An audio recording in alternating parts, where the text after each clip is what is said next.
condition. Oh, sorry, I didn't realise it was an interview. It's in very good condition.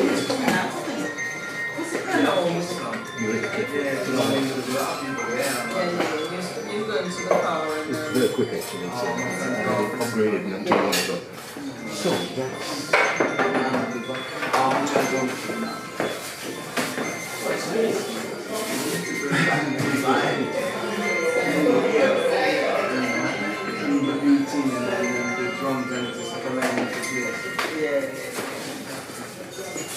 something that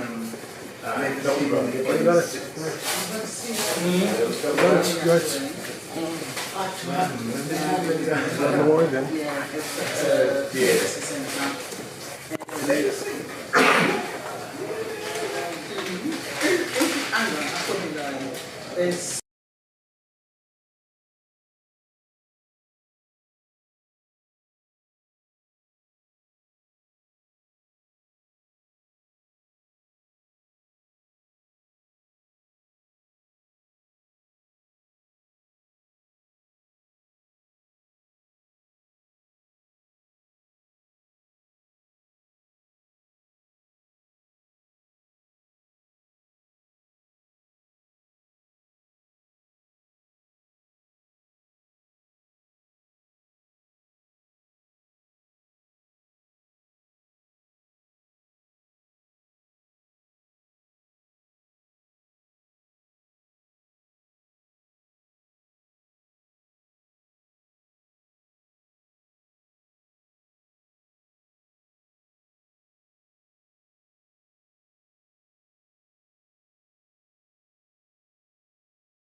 I think when we start the slides, we can. Okay, so good afternoon, everyone. Really pleased to see so many of you here, and I just want to start by thanking you for making the effort to attend this event. It's an important event, I think so, and I hope at the end you'll agree with me. We're here to show our hospitality to some visitors from Jamaica. They're from the University of Technology, and they'll be telling you, if you've not heard of the University of Technology before, you will certainly learn a lot more about the institution, which is based in Kingston, Jamaica, and has been at the heart of tertiary education in the country for some time. I am a proud graduate from that institution some 20 odd years ago, and this institution is now at the forefront of the return of railway in Jamaica. So let me start there. Did anyone, has anyone here ridden the train in Jamaica? No, about one. You're talking 50 years ago. You rode on the train? Oh, the boy then. So, yes. Yeah. So yes, so you qualify, Maureen. Really? Spanish town to Linstead. Okay, fantastic. Fantastic. All right. And how many of you have ridden the train in the UK? Hands up. Yeah. So wouldn't it be nice if having had the experience of the trains in the UK, wouldn't it be nice if you went to Jamaica and could also take the train as well? So the government has a wide vision around that, and I'll be speaking to that as part of the program. But I wanted to start by welcoming you, and we have a few important guests as well that have joined us who will be addressing you. But before we get into the official program, I want to start by inviting Phil Hammond from the... Murthy, where did I get Hammond from? Murthy. You're not going to have a lecture from me. My task this morning is like Dr. Kevin Brown, is to work at the Center, the African Millennium Center. It's been here since 1979, and we could spend a long time telling you about its history, but it's we're very proud to have it there. We're very proud to have it that because of the live, Phil, because of the live stream. Yes, of course. So that we're able to facilitate such a distinguished delegation from Jamaica. There are people here who knows much more about railways than I do, and I'm not going to talk about it. All I want to say is that there are two things. The wealth of this country is based on, in my view, or rather the industrialization of this country, and hence the wealth of this country is based on two things, the railway system and slavery. I will leave you that to think about. So you could see it's an important subject. Our guest will tell you far more. You may learn more about railways than you wish to know, but you're very, very welcome indeed. Thank you very much. Just one last point. With Zoom and FaceTiming and all the rest of it, incidentally, I should say we're streaming live on New Style Radio and New Style TV, so you'll be out of this. Even though there's a wonderful gathering here, there'll be potentially thousands of people could be listening to what we're saying, and it's being recorded. So, welcome. Incidentally, we've got a recording wizard in the shape of Shannon. So you could have seen when we sent out an invitation to you, we also had a code. So we're quite technical here. So you're very, very welcome. Okay. Thank you, Phil. All right, so Phil has been really kind to us in terms of offering us the venue, and we've really worked close with Phil and Marcia to have an event here today. So I want to just express my appreciation to them and their team, and I'm looking forward to the program ahead. So my name is Dr. Kevin Brown. I sit on what's called the Global Jamaica Diaspora Council, and I represent the UK North. Now, the Global Jamaica Diaspora Council is an initiative by the government of Jamaica to engage the diaspora. And I'm sure most of you by now are familiar with the term diaspora. So if you were called a yardie before, diaspora is a new official, nicer term. And basically we act as a bridge between the diaspora communities and the government. The term global is real, so they do try and have representatives from all over the world. So on this council, there are over 28 members, and they have a rep from most countries and continents, because Jamaicans travel far and wide. And so I represent the UK North, which geographically is from the sort of the Midlands up to Scotland and also covers Northern Ireland. So a huge geographical space. But I've also been involved in the diaspora communities for over a decade now. I was former chair of Jamaica Diaspora UK and several other organizations. So I'm really pleased to be here, and as part of the initiatives within the council, I chair a partnership working group, and one of our projects is Railway in Jamaica, Community Railway Project. So I'll tell you more about that and how we got University of Birmingham involved. We have Professor Clive Roberts from the university, and he'll be telling you more about Birmingham and the initiative that they have created with UTech.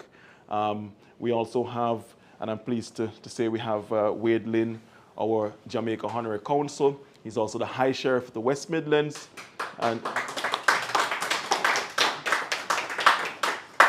And a prominent businessman as well. So I won't introduce all the special guests that we have, because some of them will be coming up to talk as well. But I will recognize a few in the audience. So we have Councillor Merlita Bryan, former Lord Mayor and former Sheriff of Nottingham. And we also have Chester as well, who's involved in Jamaica Diaspora UK, I believe still, yes, Chester? Yes, and I'd like to recognize Maureen Douglas from Jamaica Heritage UK as well. So, so the others, and a few others will be coming up to speak, so they'll introduce themselves. So the first person to bring greetings on behalf of the diaspora, we've tried to involve quite a few prominent organizations. So the first speaker will be Jennifer McIntosh. She's from Jamaica Diaspora UK, and she's involved in the West Midlands Regional Group. Jennifer? Okay, thank you, and welcome to the guest as well. I'll only be brief. Yes, I'm one of the committee members of the Jamaican Diaspora UK, alongside a few of my colleagues, including Chester as well. We've done quite a few wonderful things in the past couple of years, and obviously post pandemic as well.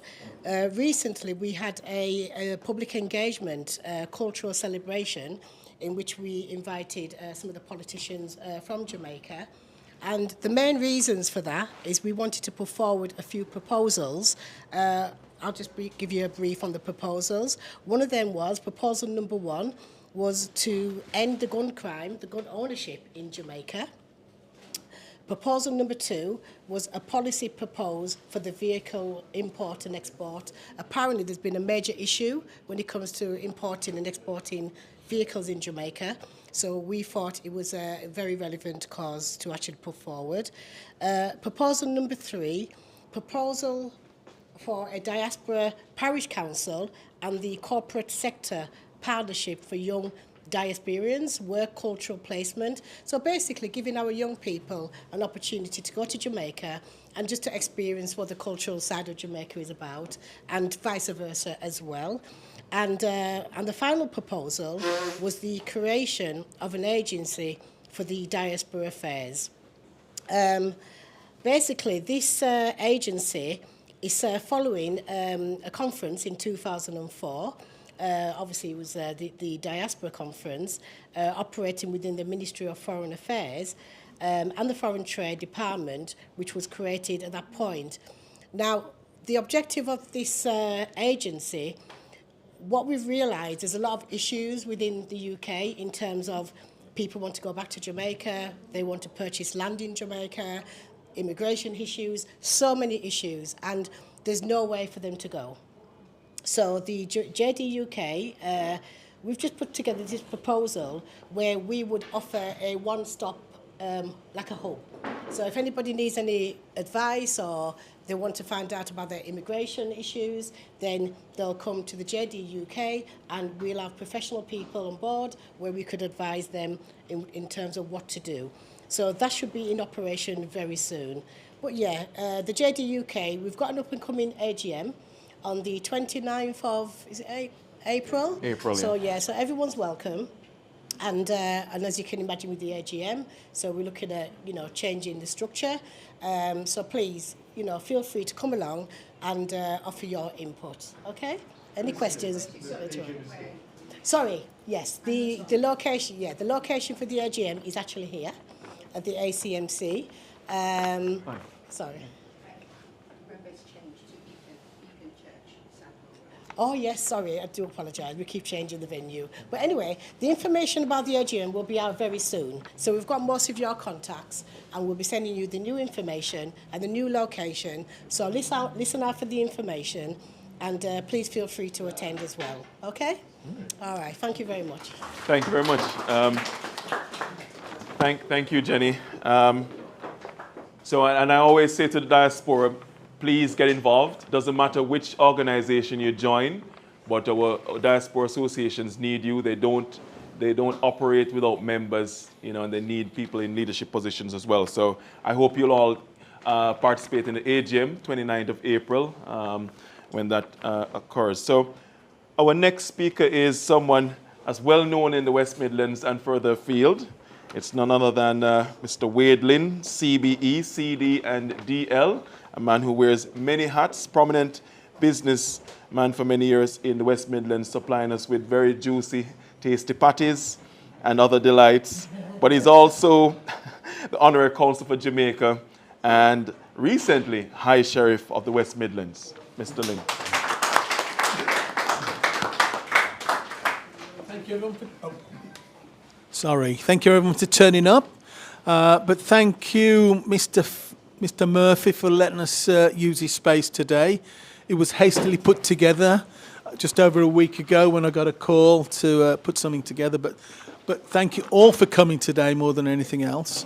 But also, can I thank Mr. Brown for making it happen so quickly, a number of phone calls. Were you in Jamaica last week, Mr. Brown? Yes, I was. Yes. Oh, there you are. So he was in Jamaica. So he was calling me from abroad. But me, I'm more excited about getting on a railway in Jamaica. I think the excitement of boarding a train in Jamaica, because I have been on small trains in Puerto Rico, other places like that, and I've seen the train. As you go down Highway 2000, you see the train line, and when you pass the plant that makes the grain, you see the train that goes into that particular plant. But the bulk of the train lines are mainly put up for heavy industry, whether it's coal or bauxite or whatever. They put up because they want the infrastructure to transfer from the coast right to where everything is done. I've been told there is a small train that runs from Kingston, as you said, to Linstead, Spanish town, which is that connection. I live in Chapelton, and the whole railway line still exists down. So I was born in Chapelton, Clarendon, and my father was an MP there under Portia Simpson, not Portia, under PJ Patterson, way back in the 80s. So I'm looking forward to this. But I need to thank Clive Roberts, head of the School of Engineering for the University of Birmingham, for being here today to tell us of the pros.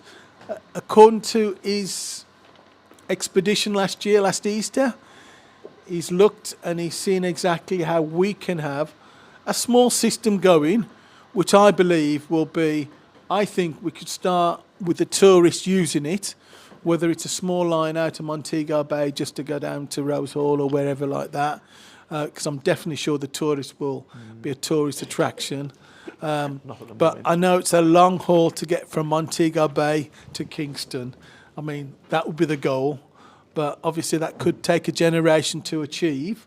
But let's do small steps, and I think the critical thing is to use the infrastructure of the heavy industry as the main line, and then have sub-lines that go off to, whether it's Maypen or those areas on the line, and I think that's a critical thing. But at least we're starting now, and we've got the expert here from the University of Birmingham to do that.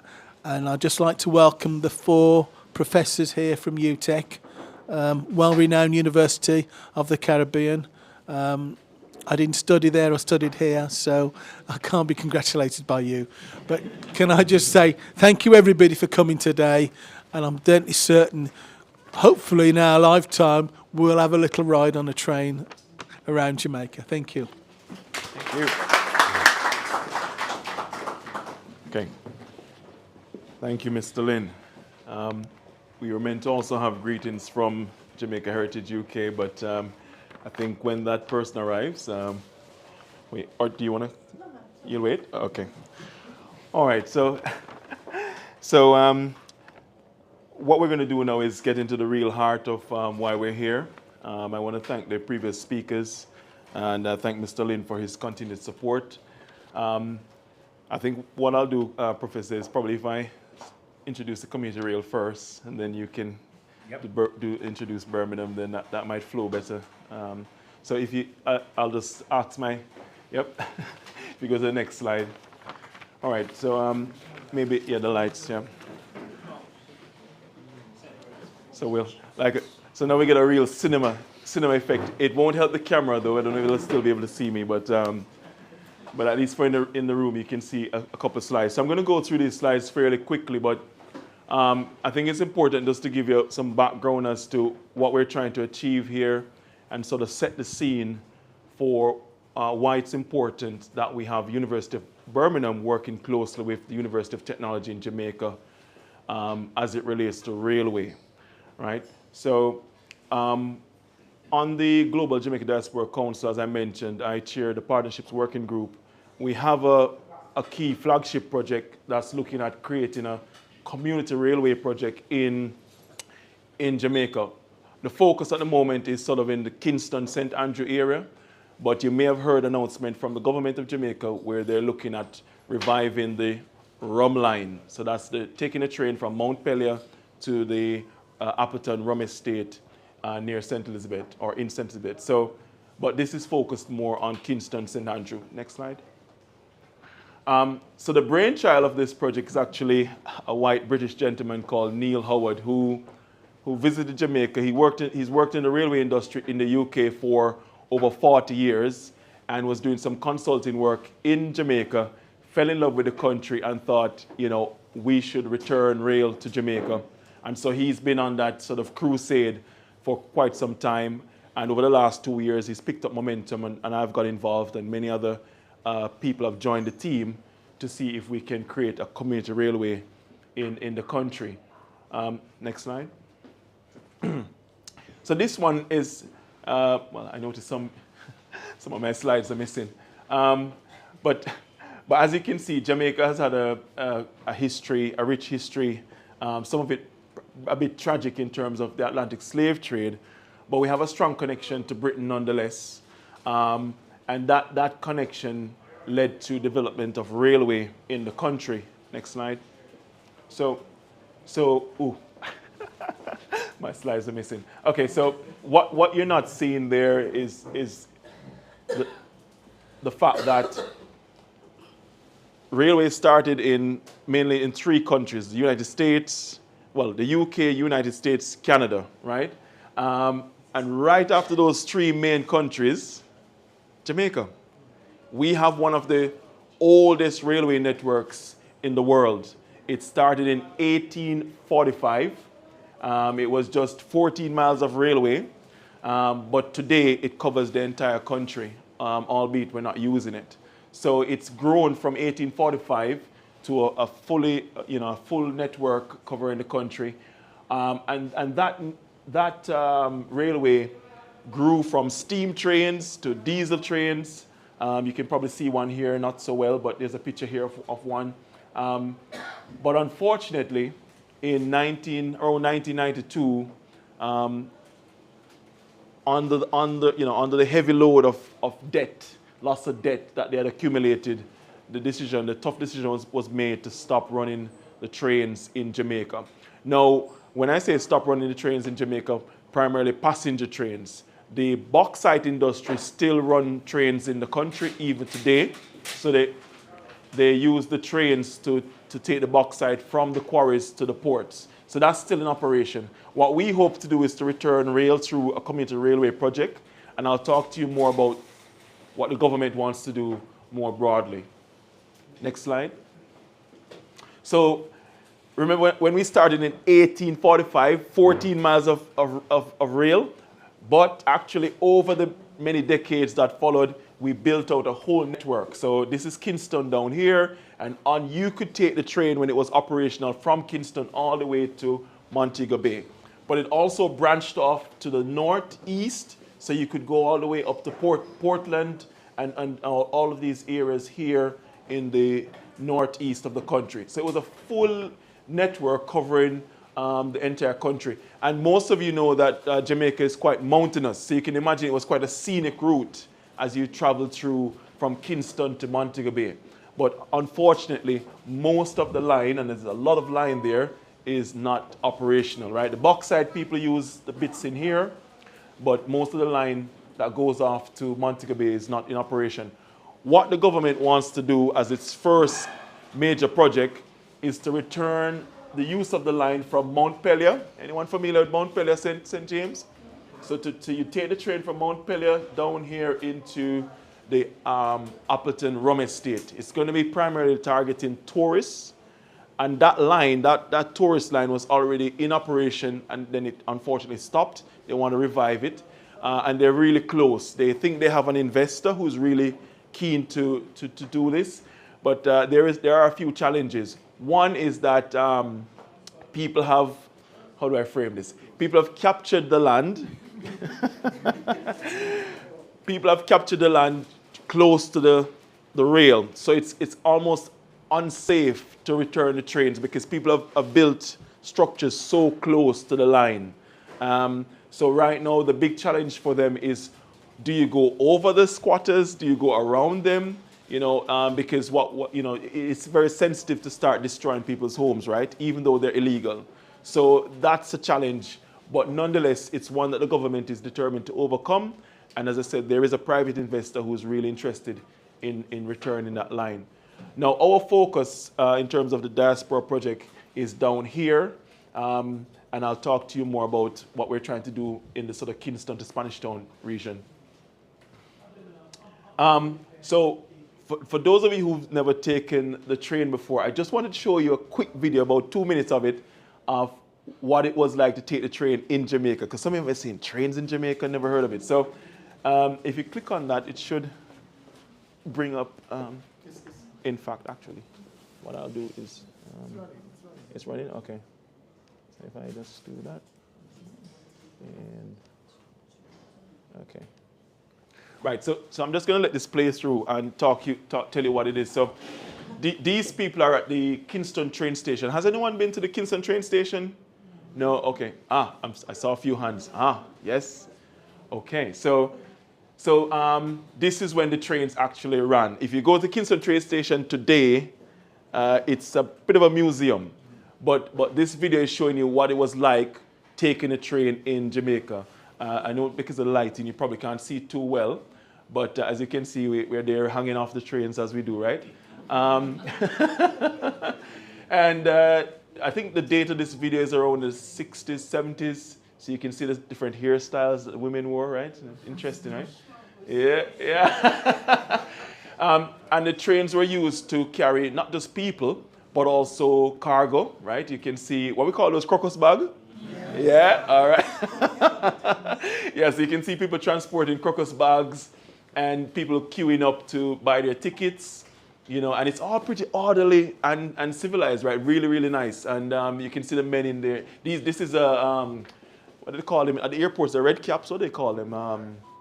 Porters, that's it. So you can see the porters in a suit and tie, right? Really clean, right? And this guy's selling tickets and so on. So you can see that the train was a part of the Jamaican economy. People were used to taking the trains. It was something that people used every day, including goats. Right. So we're coming near the end now. So this is, and we had really by the way, if you go to the terminal, the Kingston train station, you will see these carriages there, but they're a bit derelict now because they're not being used. Look at the cars. What type of cars are those?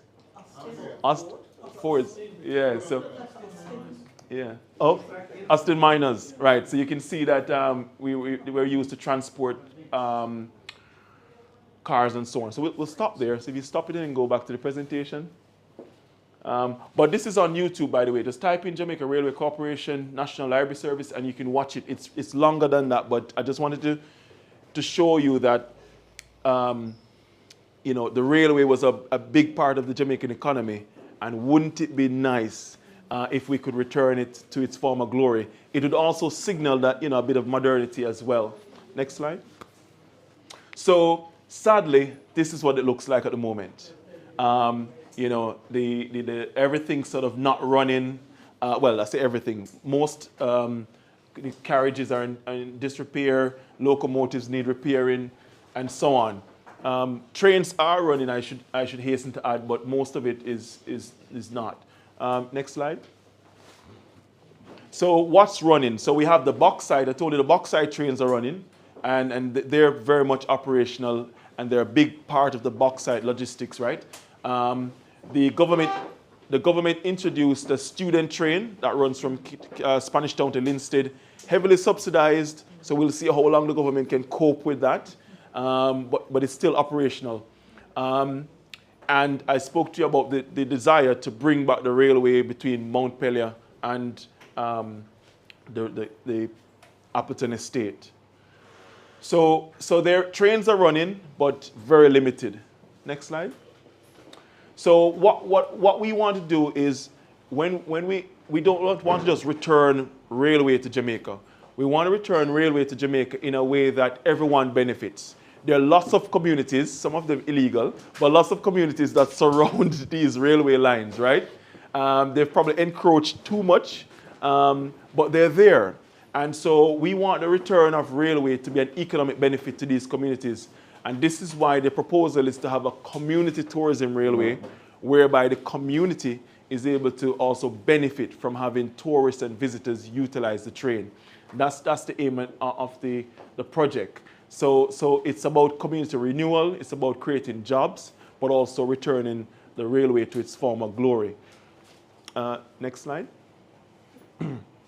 One idea we had, which is still on the cards, was to use the train from Kingston to get to Trenchtown so you could then visit Culture Yard.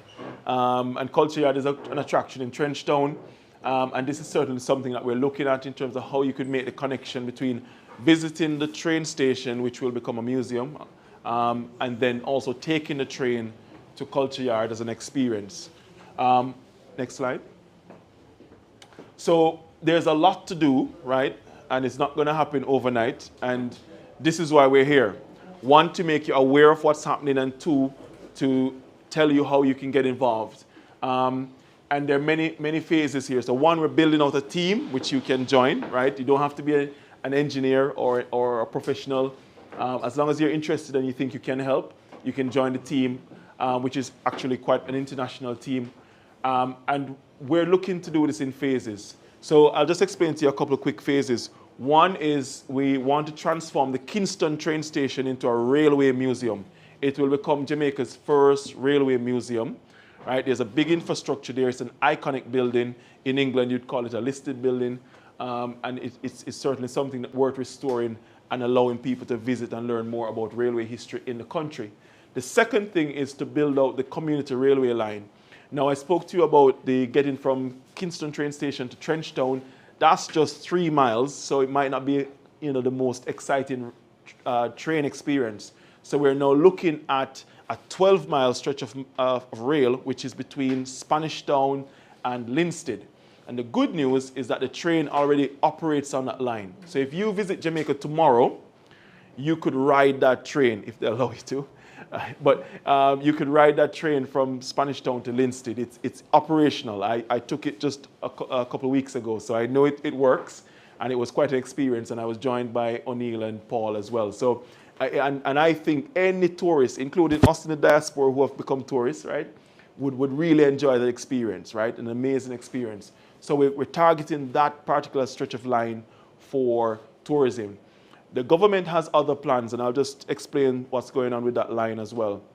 Along that line, there's an industrial area there in the Bogwalk region, and there are some business processing units that are being built. We could colloquially say call centers, and they're being built, and the ambition is to have up to 4,000 employees there, and they want to use the train, because that's a lot of people to move, right? So they want to use the train to take those employees to and from work, and they're going to build a new train station next to the office, and so the line, that same Spanish Town to Linstead line, will be used to take people to and from work, right? So there's going to be a big park and ride set up at Spanish Town train station, and then the employees will take the train to work. I spoke to you about the tourism interest as well, and the Boxside people also use the line. So that line is going to be quite active, and I think that will make it more feasible in terms of revenue generation. So those are some of the ideas that are emerging. What's the big plan? Well, if you ask the government of Jamaica, they want to rehabilitate the whole network that I showed you in previous slides, right? And so that's the ambition, and University of Technology, I'm saying Nottingham because that's where I attended, slight bias there, but University of Technology and University of Birmingham are going to be helping in those sort of feasibility studies, and they'll talk to you more about that. So next slide. So what have we done so far? Next slide. Well, we have an international team. We're talking to people from all over the world, really, who have railway expertise. And we're also trying to not only get knowledge from them, but also hardware, you know, any donations that they can give us in terms of hardware, we'll take it as well. Next slide. And we're doing that through what we call the Friends of the Jamaica National Rail, which you can join. We are in the sort of early stages, but it will be a membership organization that you can join. So if you have an interest in railway and want to support bringing back railway in Jamaica, you can join the FJNR pretty soon. Keep going. Now, in terms of the government of Jamaica, they're aware of all that I've presented to you. Honorable Audley Shaw is keen on the return of rail, right? So when I rode the train from Spanish Town to Linstead 2 weeks ago, he was on that train as well. So he's pretty keen to see the return of rail in Jamaica. That's his vision. So we want to help him to get there. Next slide. And this I won't labor on, but as part of the community rail project, there's an educational link to it. Because here's the thing, right? There's no use we return railway to Jamaica and you don't have railway professionals, right? So you got to train people so that you can sustain the railway. So that's why University of Birmingham and University of Technology are very important. This should not be a white elephant where you return rail and then you have no one to work on the rails to fix the trains, right? Next slide. These are some of our supporters and sponsors. So we've done a lot of work trying to get people engaged, and there are a lot of organizations that have said, yep, we'll help out as well, some of them based in the West Midlands. Next slide. So finally, I just want to tell you more about the museum, and I'll end there before Professor Clive comes up to speak to you. This is what the Kingston train station looks like now. And if you're in Jamaica, just take a visit, honestly. They will let you in if you ask kindly. They'll allow you to walk around, or contact me and I can get you in. Because it's just amazing, right? It's like a time capsule. It's frozen in time, literally. So that's a steam train, right? That tells you how frozen we are. But it's an iconic building, and we want to restore it, not only for you to take the train, but for you to have as a museum. Next slide. Where about in Kingston? Downtown Kingston. What's a nicer name for Tivoli? Close to the waterfront. Let's use that. Yeah, so let's use close to the waterfront. Yeah. Okay, so maybe because of the lighting, it's not very good what you can see here, but this is like now and then in the future. So down here is what the train station looks like now. Right? But in the future, it will be a proper museum. So you can walk inside. Again, the image is not very clear, but it's been modernized a bit, and you can walk inside and just walk around the trains. That's an artistic impression. And then another artistic impression of the future is here, where the train station becomes a museum and an education center for the local community, including a library. There's even ambitions of an amphitheater, but I'm not sure if that will come off because we still need to run trains along here. So you can see that the ambition is there, and we've, not just the ambition, but we've already started to try and put some drawings together. Next slide. So finally, we need you, right? And that's why we're here. We need you to volunteer, get involved. As I said, you don't have to be a railway expert or enthusiast, just someone who wants to help Jamaica and you have some skills that you want to offer. And we'll be happy to have it. But if you do have skills like project management, railway engineering, even better, right? So you are more than welcome to join us on this journey. So you can get in touch with myself or Neil, right? And we can speak afterwards, after the event. So that just gives you an overview of what we're trying to achieve. As I said, it's linked to the master plan by the government. So it's kind of, we're in sync here. And I think what we want you to think about as a diaspora is how can you get involved? And there'll be more opportunities that will be sort of presented to you when Professor Clive and O'Neill speak to you. So I'm going to stop there. If there are any quick questions, yeah, go on.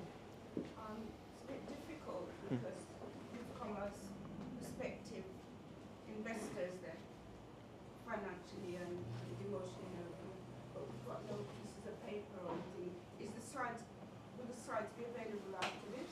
I can make them available, yes. Yes,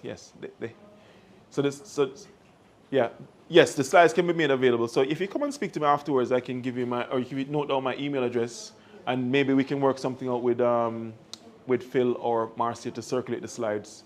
Yes. Yeah, I would think that you probably need, most importantly,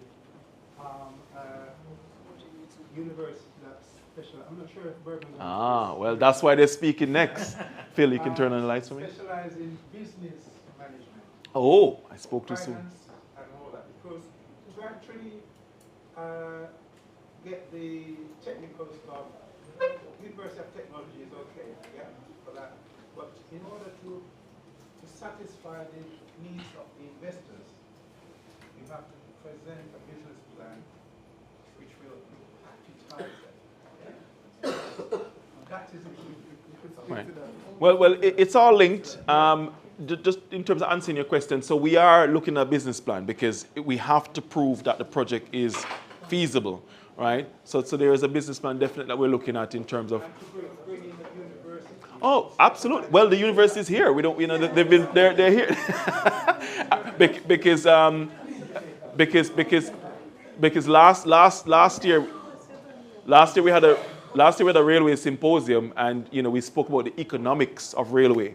So Birmingham have the capacity to support the economic considerations that you've spoken about for sure. Yes. Just one touch more. I'm always driving through Jamaica. But I'm good. Always driving through Jamaica. Yes. I think rail cars, right, is best investment for tourism because you can go up the hills, through the valleys. Yeah, it's scenic, very scenic. Yeah, beautiful. And where you see, if you were to visit somewhere like Canada, you can take the trains to the Rocky Mountains, and other countries, Austria, Sweden, and the trains are, have a lot of glass, big windows to really accommodate that. So we want to get there in Jamaica as well. Yes? Two quick housekeeping points I failed to say earlier. One, we've got several toilets in this place. There are three on this floor and another two. So anyone who wants to go to the toilet can use. And if like myself, you're all getting very hungry, not to worry. At 6 o'clock. Or earlier. Or early. We've got an excellent chef here, chefs in fact, and they're catering for us. So don't run out to have your dinner. You have an excellent dinner here. Okay? Thank you. Right, I'll take two more maybe, and then I'll get, yes, we can talk. Yes, go on. You said you went back to Jamaica. Have you taken more footage from the last time? Oh yes, on my phone. Yes, absolutely. And then the feasibility study, is that going to be shared at any point in time? The outcome of the feasibility study? Oh, I'm looking at O'Neill here. Well, what I'd say about that is, where we are with the feasibility study is that a request has been made by the Minister or the Ministry of Transport and Mining to the IDB to actually fund the completion of that feasibility study. And interestingly, there is a high level of confidence in both institutions, University of Birmingham and UTech, that was actually placed on that request from the IDB for the study to be done. So the expectation is that it will be funded by the IDB and that the institutions that will be involved would be the University of Birmingham and the University of Technology conducting that business case, that feasibility study. That would serve to establish the basis on which the rail system in Jamaica is reestablished, generally speaking. As to whether or not that document will be shared, those documents tend to be confidential in its early stages, but as time goes by and the findings are utilized and all of that is sanitized, then I'm sure aspects of it can be shared. But if we are involved, I'm sure there are components of it that, without even giving you the document, that can actually be shared with the public and so on. Yeah. All right, last question and then, yes, go on. Yeah, just picking up from the gentleman at the back, he suggested, I know a lot of people agree with it, about having the line which is geared towards tourism. Mm-hmm. We have been taught a big lesson in 2020, how quickly business can close down if you rely just on your tourism. That is a big experience in the UK, let alone a small country like us in Jamaica. So we are also suffering from what's happening with HS2, that the very place that actually need you HS2, it's not going to happen now. So I just think when we're looking at the feasibility study, we have to make sure we take those things on board. And that's important. That's very important. And that's the reason why the feasibility study has to be done.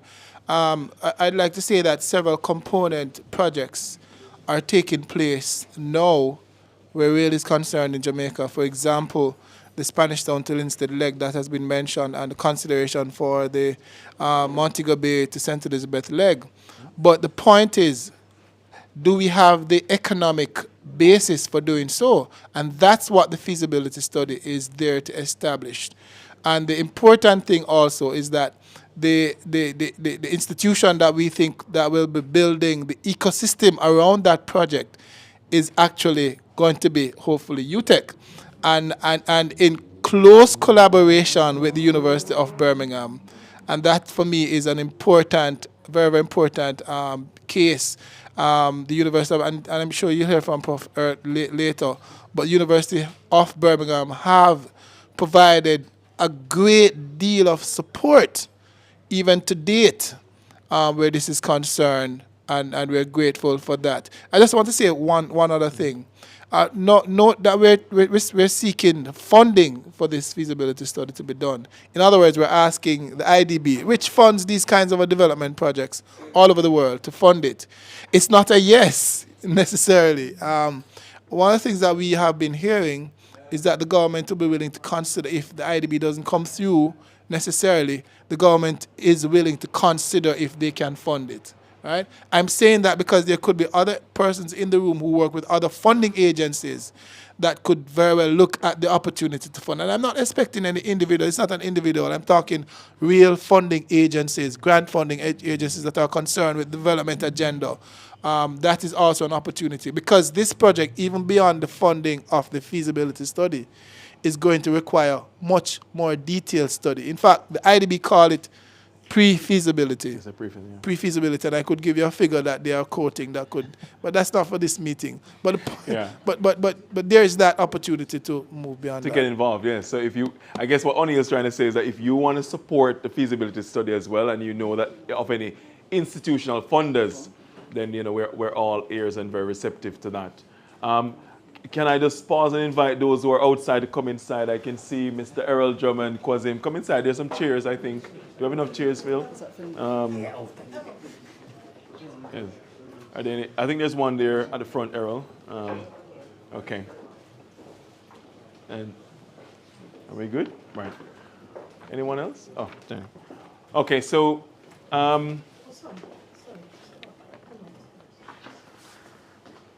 so now that you ready?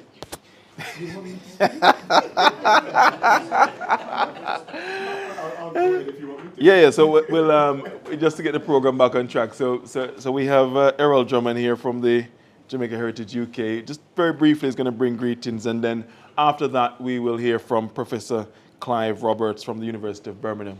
Errol? First of all, I must apologize. It's my mother's 90th birthday, so I should be at dinner now, but I've decided to come and attend this event instead. Now, first of all, are you the gentleman from Jamaica? Yes. I would like to welcome you to Birmingham. You have come to the right place, working with the University of Birmingham and also being based in Birmingham is the ideal place for you to be. And I will tell you why. Birmingham is or has been the epicenter for the Industrial Revolution. I'm not quite sure if you knew that. Yeah? No, right, just within less than a mile, probably just about 3/4 of a mile from here, we have 3 cottages. I'm not quite sure how many people in Birmingham are in the room is aware of that. We have 3 cottages, and in these 3 cottages, we had 3 individuals who were instrumental in getting the Industrial Revolution off the ground in the 18th century. It was Matthew Bolton, James Watt, and Rupert Murdoch, just around the corner from here. And there's also one more. If we was to go along Dudley Road and you carry on straight, you'll come to Galton Bridge, and Galton Bridge was the 2nd iron bridge in the world. The first one was built in Telford, or in the Shropshire area, by Thomas Telford. And the second one was Galton Bridge, built, I might add, with slave money. Yeah? No, one of the reasons why being in Birmingham is such a great place. No, the Industrial Revolutions needed 2 things. Needed transport, and that's the reason why you find in Birmingham we have more canals than we have in Venice. Yeah, more miles of canals than we have in Venice. That was primarily to transport the coal and also the finished materials across the UK. And then they move on from the canals onto the trains, which is where you gentlemen come in. And as you know, the train and the railway has been instrumental around the world in driving industrial development. Yeah? So this is the reason why this is such an important thing.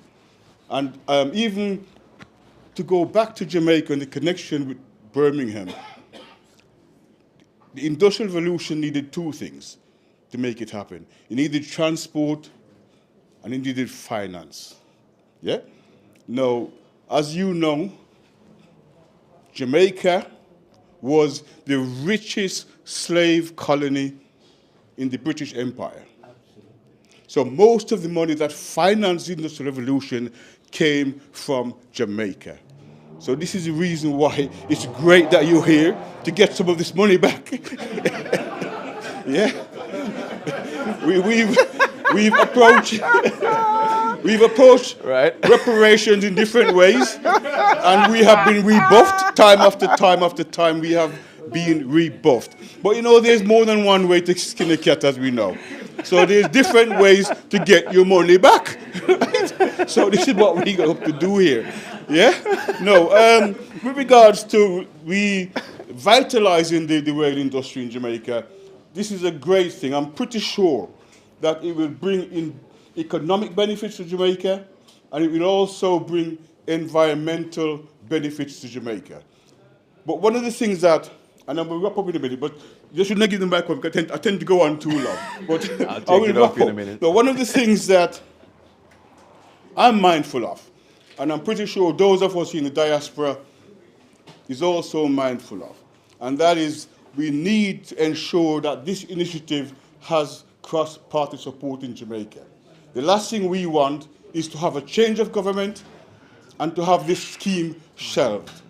So we need to ensure that it is supported by both of the major parties in Jamaica. So it doesn't matter who is in government, this scheme will continue. Yeah? Now, you know that you can rely on us in the diaspora to do what we can to help you, because it doesn't matter how long we've lived here. And me, myself, I've lived in this country for over 50 years. But you still, as they say, you can get us out of the country, but you can't get the country out of us. and we will never give up on Jamaica. It is in our heart. You know, I will tell you a story how much this is part of us.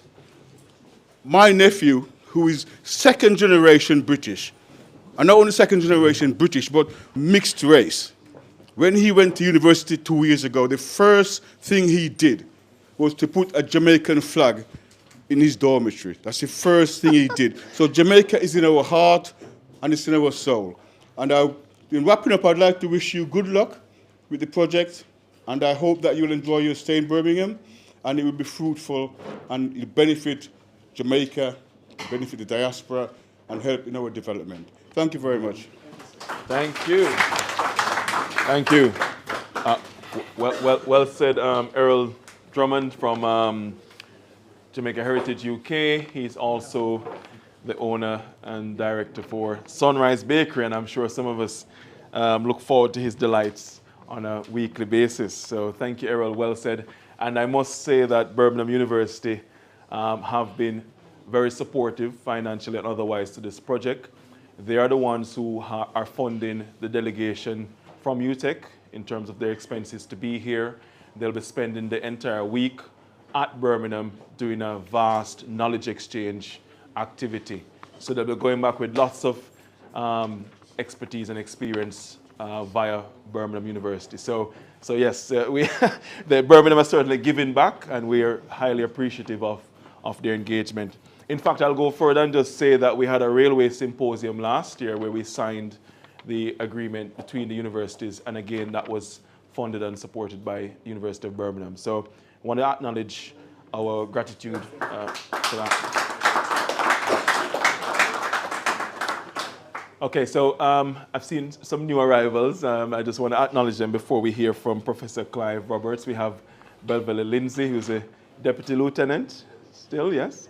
Well, you know, we're nearer to America, so it's Deputy Lieutenant, so it's a representative of the Queen here in the West Midlands. We also have Professor Livermore, the King. Oh, I'm still getting used to. The transition that has occurred. So, welcome, Professor Martin. He's also an independent advisor to the Home Office on the Windrush scandal. Just think we've got also Irving Sylvester, who's the station manager here, and also company secretary here. So, welcome, Irving. Thank you. All right. So, new style radio upstairs. Okay, fantastic. All right. So, so time to hear from the university that we've been praising so much. So, Professor Clive Roberts is the well, only today I found out he's a former head of the School of Engineering. I'm really sad to hear that, by the way. You know, but I'll have to get used to it. So he's the former head of School of Engineering at the University of Birmingham.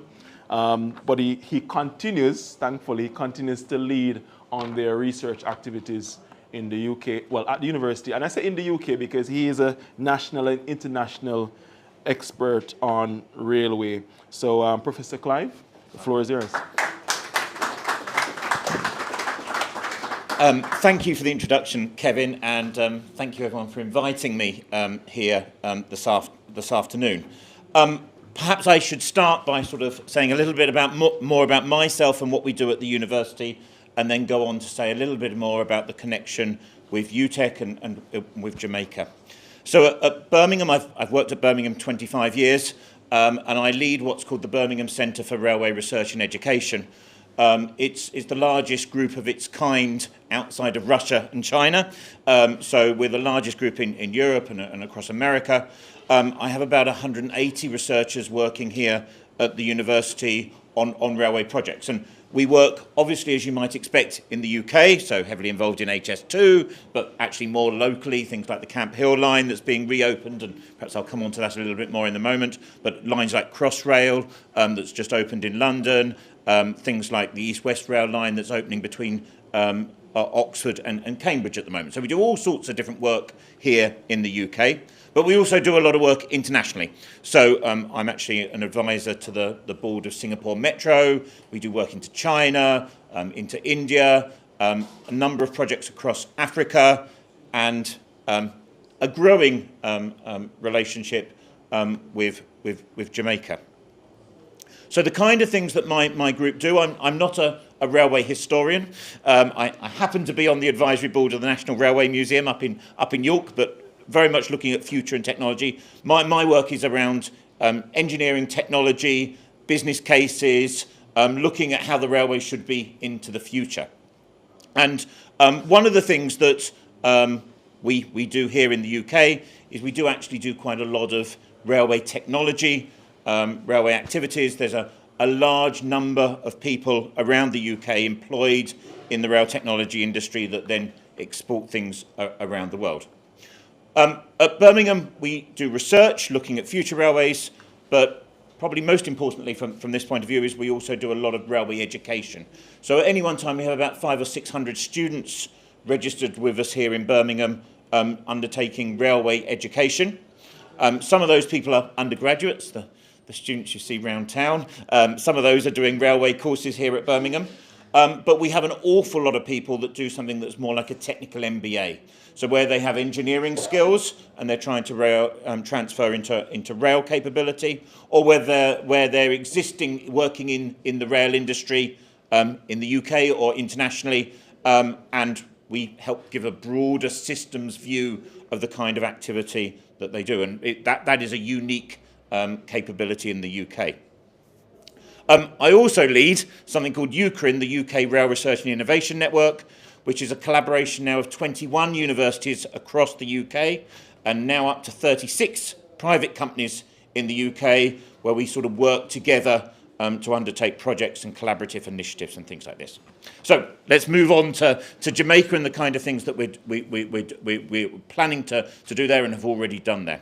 So one part of my group, and a significant part of my group, works with countries around capability building and looking where perhaps technology jumps can be made, where we don't have to go for the really expensive stuff that perhaps we're trying to do in certain parts. There's something called ETCS, which is the European Train Control System, which is a very expensive signalling system.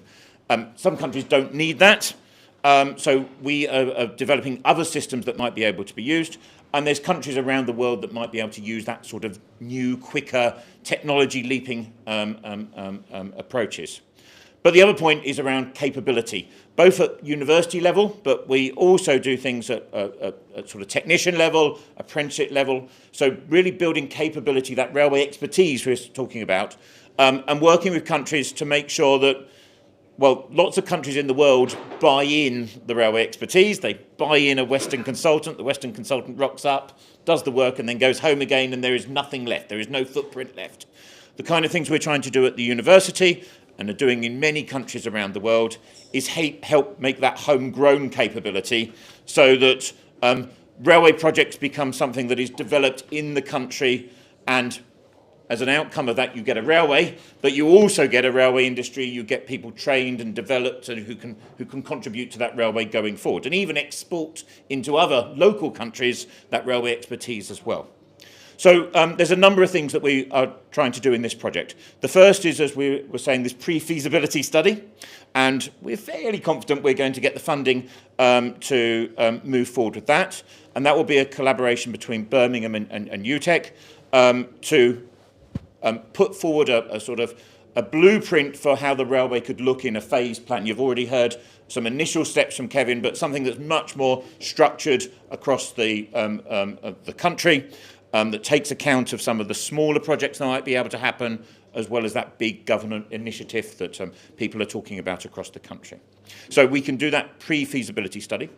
But in parallel with that, what we want to do is start getting people ready to be able to work on these projects. We need some confidence that they're going to go ahead, but in parallel in the universities, we can be starting to sort of initially introduce some of the students to railway projects, to just give them a feel and a taster for the kind of things that they might be able to do, so that they can then become leaders, local people can become leaders in those projects as they come forward. So there'll be a knowledge sharing, knowledge transfer activity going on to make sure that there's experiences of those current students in UTEC and future students in UTEC, so that they're building up those railway capabilities as well. And then we are, as through UCRIN and through the UK networks, very well connected, and really bringing our friends with us as well. So it's a a UK, a widespread UK initiative to support Jamaica in this way. As Kevin has said, there's a number of countries around the world that want to do this, but there's a number of people across the UK that are really keen, including Neil, who Kevin mentioned at the beginning, who are really keen for the UK to be front and foremost of that. And I'm standing there with Neil and Kevin and the others to make sure that happens. So yes, so there's lots to do over the coming years. This it's worth saying. I went to Jamaica a year ago, almost to the day. We ran the international seminar. We were also there for the Commonwealth Games baton at the same time. So that gives you an idea of the time scale of that. Anil and the team are here for a reciprocal visit this week. And we've got 3 days of knowledge transfer, sort of sharing more widely with my group of researchers and some of the researchers from other universities, the project and how they can get involved. And then we're going off later in the week to look at the Camp Hill line, which is really interesting. You may know about the Camp Hill line reopening through Moseley and Kings Heath. This is a line that's being used for freight, but is coming into passenger service. You can start to see some synergies. It's not quite the same, but some synergies. So we're going to look at that. We're also going to look at East-West Rail, which again is reopening of old freight lines for passengers between Cambridge and Oxford, and there's some new bits on the end. And then we're going down to Kent, actually, on Friday, to look at one of the heritage railways. And if I'm sure some of you may have visited Severn Valley Railway near here. This is almost looking at this at the other end, but lots of the heritage railways around the UK looked a bit like the railways that you saw in the slides in terms of where they looked before they were reopened by volunteers. So we also want to look at how those community projects in the UK have worked and how there might be some learning into Jamaica in that way as well. So a sort of multifaceted approach. So again, thank you for inviting me this afternoon. I'm really proud and pleased to be able to support this initiative and be working with colleagues from UTEC. I'm fairly certain this isn't the last you will hear of this initiative. There's lots for us to do in the future, and we're really proud to be doing it here in Birmingham. Thank you.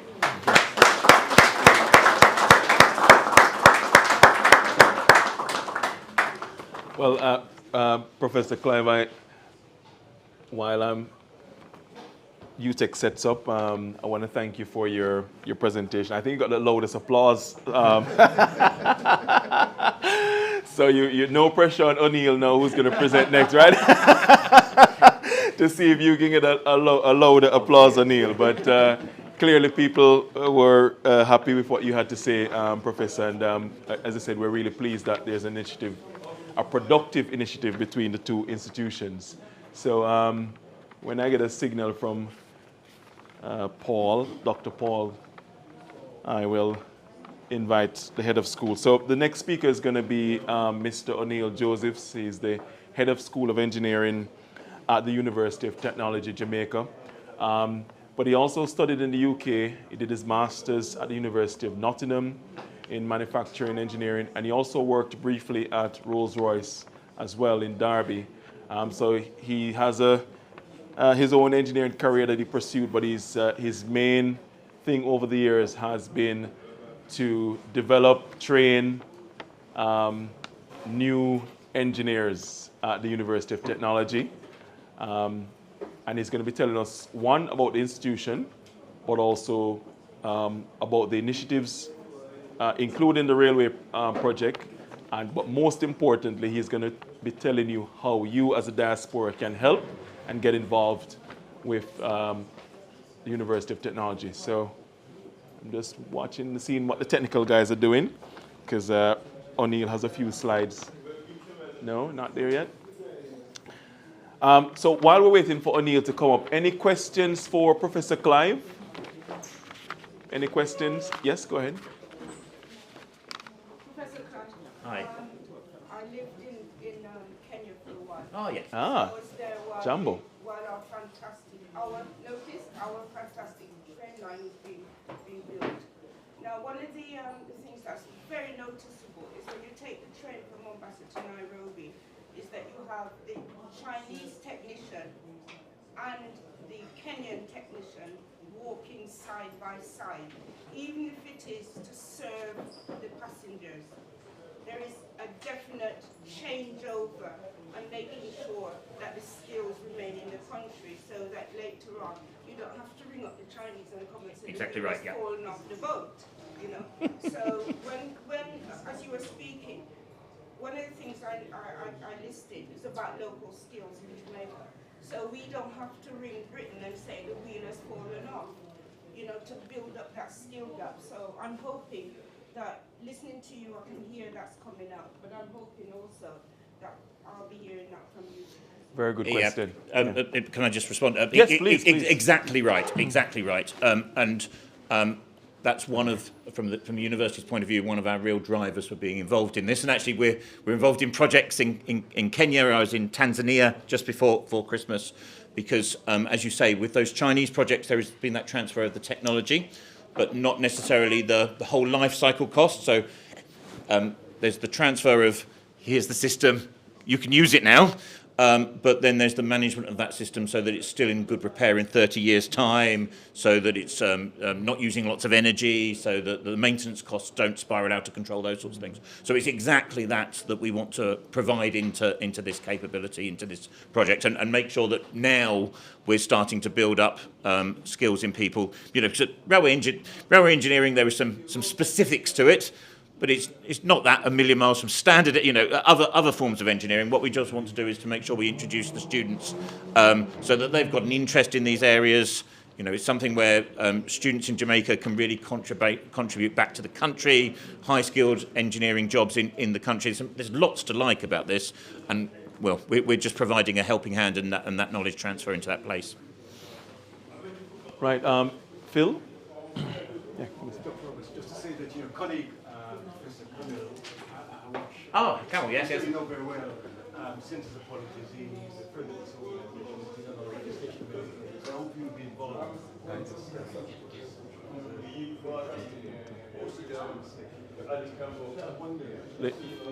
The noise. But it's important we say, I think earlier it was said, in connection to the Birmingham industrialization, this city, Birmingham, built the guns which use, let's say, built right in Birmingham. As I've said, great industrial city, we built the guns. Also, we built the shackles here in Birmingham, we manufactured the shackles. So there's an inextricable connection between this city and slavery. And of course, Chamberlain, just briefly, Dudley, Dr. Brown, Chamberlain, who founded the University of Birmingham, again, people know very well, I was on its council for 7 years. Chamberlain founded the University of Birmingham, a close connection between the city of Birmingham and the University of Birmingham. So, I think if someone would talk to a restoration, I'm waiting for my bit of that, but close connection between the city of Birmingham and slavery and all the rest of it. So I hope you make some connection. Ian Ward is quite a progressive man, so I hope you make that. Yeah, indeed, and that backdrop to all of this is really, really important as well. And the university has civic responsibilities. As you will know well, Birmingham is the second largest diaspora in the UK outside of London. There is a real sense of place to this in terms of what we're doing in Birmingham as well. Okay, I can see the technical guys are still working at it. So we can probably take a couple more questions. Any more questions for Professor Clive or O'Neill? Yes, go ahead. Yeah, just some clarification. The difference between University of Birmingham or Birmingham University. We're called the University of Birmingham, but lots of people call us Birmingham University as well. So there's three universities in the city here. The University of Birmingham, so we're the people with the clock tower in Selly Oak in Edgbaston. There's Birmingham City University, which you'll see at Millennium Point and various places around the city. That's had a number of names over the years, but it's Birmingham City University at the moment. And then there's Aston University by the fire stations down in Aston. So yeah, I happen to work at the University of Birmingham, and that's where we have the railway expertise. But you know, we work across the city in all sorts of different ways. Paul, do you want to? Robert is too modest to say that Birmingham University, in fact, I live opposite, is a member of what they call the Russell Group of Universities. It's one of the leading group of universities. So it's very modest, but it's a really leading university. Yeah, so the University of Birmingham is in the top 100 universities in the world. I think we're 82 or something. So there's 15,000 universities in the world, so we're in the top 1%. So I happen to work at a very good university. Fantastic. Just quickly, Paul, do you want to use my laptop or maybe email it to me, or are you getting there? You're good? Okay, right. Jenny, then I think, or just email it to me. In the top right? Okay. Yeah, Jenny, go ahead. Yeah, I'm not familiar with the mail system, but over here I've got the metro system, which is like a Yeah. It's in my bag. Oh, hang on. So, No, our bag's here. would you maybe consider having something like that as part of the main system? Yes, so there has been, people in the room will know better than me about this, but there has been a plan for a tram system around Kingston to sort of augment the rail system. There is also the potential to run lighter rail vehicles rather than heavy rails on those same tracks. So I think that can come into this sort of feasibility mix.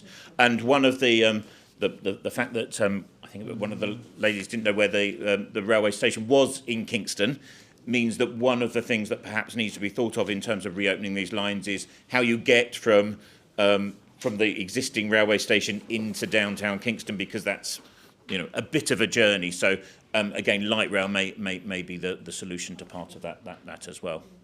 I mean, just in case anyone's interested in terms of investment, have you considered like a feasibility study where the persons who's interested would actually go to Jamaica and see what they're investing in? And if that's the case, would the university fund some of that trip?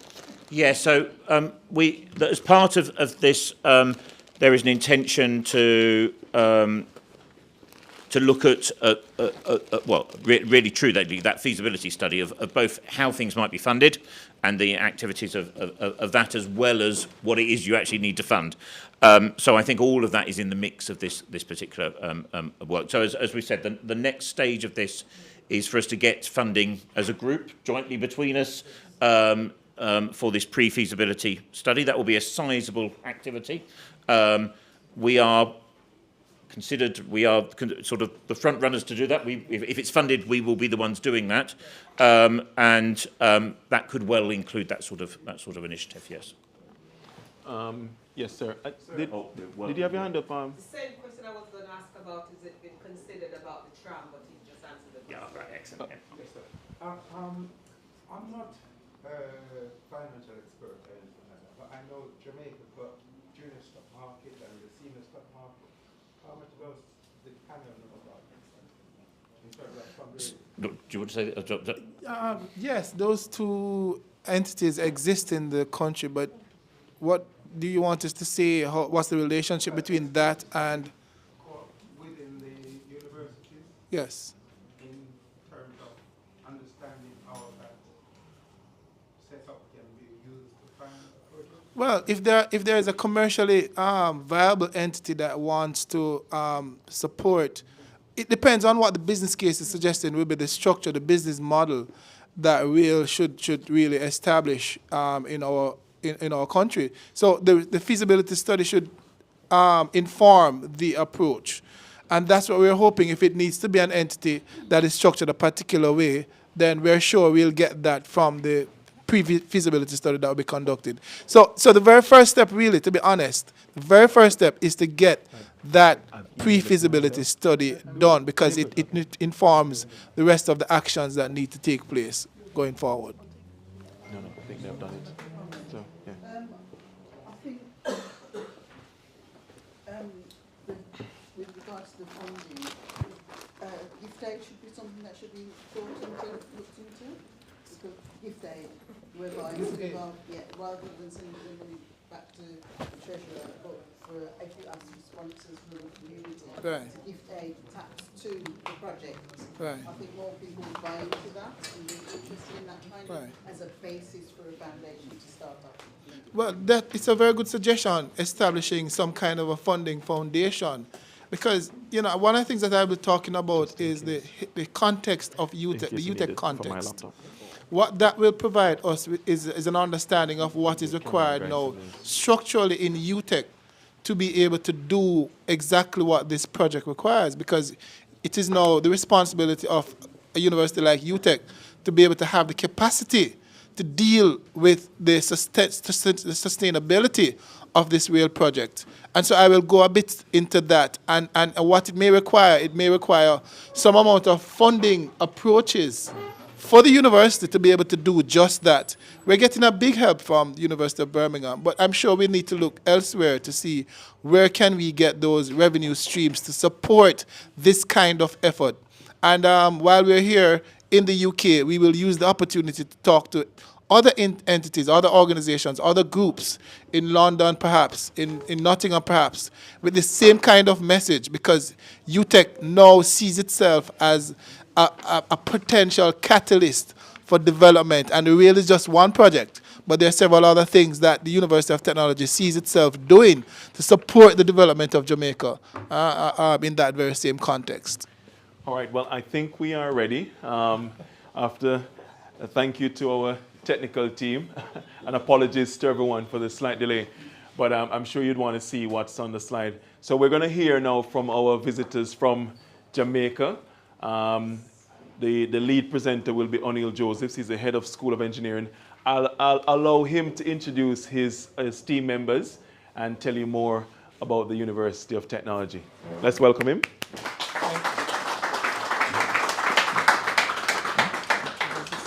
Counselor. Thank you, Dr. Kevin Brown. Thank you. I'd just like to use this opportunity to thank you for allowing us this privilege to be here today to meet with my fellow Jamaicans. I've never been able to stand before the diaspora like this before and address a matter of critical national importance, so it's really an opportunity for me here. Kevin and I have been involved in diaspora activities. When I studied at the University of Nottingham, we were both on the Jamaica Diaspora Youth Association and that very UK. And that very same association gave me the opportunity to go back to Jamaica as a to be escorted by the police officers to go to places that I've already been. And that was a privilege just because I was a part of the Jamaica Diaspora Youth Association. So it's indeed a privilege here today. We know we have a number of esteemed guests here. So we have Jennifer McIntosh, Jamaica Diaspora UK West Midlands. We also have Mr. Wade Lynn, who was here earlier. CBE, CDL, and so on. We also have Councillor Merlita Bryan. She's still here. Right, great, thank you. We also have Deputy Lieutenant Beverly Lindsay. We heard about you before we came here, and we're happy that you were able to make it. Nice meeting you and nice seeing you. We have Errol Drummond, Jamaica Heritage UK. Thank you, sir, for being here. I don't remember the name. I know you spoke, you're part of the Jamaica Diaspora UK. Jennifer McIntosh. Oh, yes. Oh, great. Thank you. And there are others who are here as part of this delegation. Let me also pause to acknowledge significantly our dear professor. He's a very good friend now, Professor Clive, who have been working with us from the very beginning. I tell you, he has spent countless numbers of hours talking with us about the rehabilitation of rail in Jamaica as far back as, I believe, perhaps late 2021, perhaps start of 2022, where we staged this national, international symposium on rail, and perhaps the first of its kind in the Caribbean of that nature. We still have that YouTube video for you to see that. So today, we want to provide, as I was saying earlier, you with a particular context, and that context is UTEC. UTEC is considered to be, it is one of the first technical institutions in the country of that at that level, at the tertiary level, and it is still considered to be one of the primary institutions to provide technical education and engineering education to Jamaica and perhaps to the rest of the Caribbean. So a bit of history here. We were established in 1958, so we have a long history. And interestingly, while we have a relatively large, comparatively large university in Jamaica and the rest of the Caribbean, we were established in 1958 in the School of Engineering. So the School of Engineering was one of the first departments to be established at the University of Technology. And at the time, it was called Jamaica Institute of Technology. And we were renamed, as some of you may know, College of Arts, Science, and Technology. And when you talk to graduates of CAST, as we call it, they'll make the distinction. We are from CAST. We're not from UTech. And that is because of a recognition of a significant focus on the technical side of things. And, you know, interested, I'm quite young. Well, I like to think so. And when I look back at some of the programs that we offered then, we saw the very strengths that were there, and we saw now why persons were always boasting of their critical technical competence during that time. It was a multidisciplinary tertiary institution geared towards capacity building for driving national development. So that was the focus of CAST, and still is the focus of the University of Technology Jamaica. In 1995, we were granted university status and then renamed University of Technology Jamaica at that time. The Faculty of Engineering and Computing, wherein lies the School of Engineering, has two schools, the School of Engineering and the School of Computing and Information Technology. And those two schools are complementary. And I know there is a School of Computing. If you notice, in Jamaica, the makeup is the same. So we have heads of schools, we have deans and vice deans. Those structures are the similar structures that I see in universities here in the UK. So we do have a School of Computing and Information Technology, we do have a School of Engineering, and we have other faculties such as the Built Environment, Education and Liberal Studies, continue, College of Business and Management. So earlier we had a question about whether or not the school has capacity in business management and business expertise.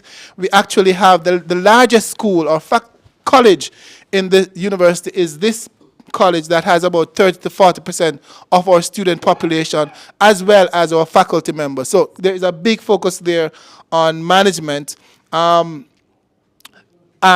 in fact, this is the largest, and we are the second largest.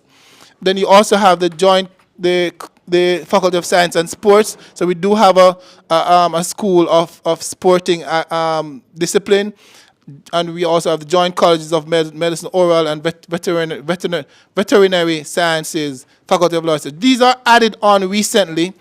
Some may say that we should be focusing on, the technical, but as we grow as a university, you'd appreciate the need to enter into other spheres and sometimes complementary spheres as well.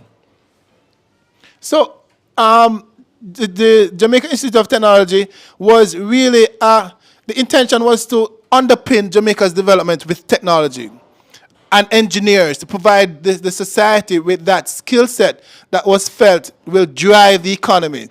And by renaming it, the focus didn't necessarily change, but transformed. And as, I don't know, some of you may very well know the Honorable P.J. Patterson. In his remark, he said that the highest possible priority is being given, and this is in the transformation from CAST to UTech, is being given to the application of science and technology to improve existing industries, create new ones, and open fresh opportunities for private sector entities interested in using the results of relevant research. And before we go, that's exactly what we're doing here with this real project. What we're actually doing is improving what was an existing industry.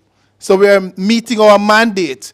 And we are also possibly in this initiative creating new ones with the new technologies and so on that very well exist in real, so that there can be fresh opportunities for private sector. So this is exactly why we're here. This is the mandate that was a premise on which the University of Technology was established by the government of Jamaica at the time of its establishment. So we're here to fulfill our mandate. I want to say also that while UTech, and I showed that we've involved in other areas of other disciplines such as law and so on, we still maintain a critical mass of our programs in STEM, and that is 70%. And you know, I'm on the record, but there are other universities that exist in Jamaica. But I'm strongly of the view that if more emphasis were being spent on the University of Technology Jamaica, I'm of the firm belief that Jamaica, as a developed country, would be much further than it is today.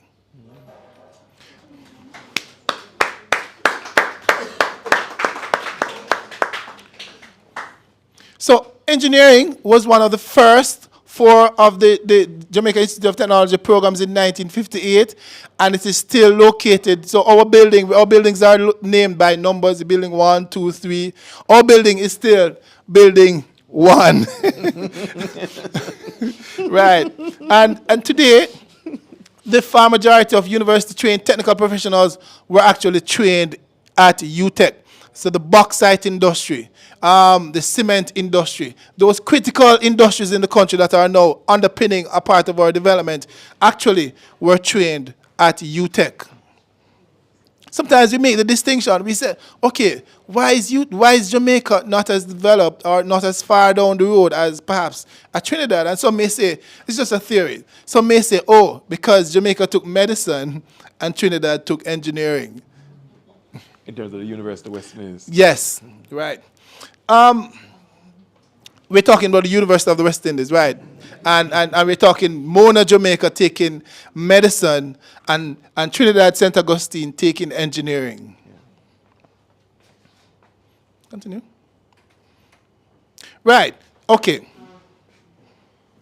Right, so this is how the School of Engineering is structured. We have 6 disciplines in graduate and undergraduate programs: agricultural engineering, chemical engineering, civil engineering, electrical, industrial, and mechanical. Now, go back up. Now, what we've done is to pull from electrical. So we have today, oh my, forgive me. We have today Dr. Paul Campbell, Associate Professor, stand up, who is an expert in energy, right? We have Mr. Dwayne Hibbert, Senior Lecturer, also an expert in control systems. Stand up, Mr. And what we've done, similarly to what is happening at the University of Birmingham, we're using electrical for the control system. So again, this is a professor in control systems in rail. And we're pulling on the energy side of our expertise. And then we've also included in our transport system, which you'll hear later, transport system research group, some expertise here.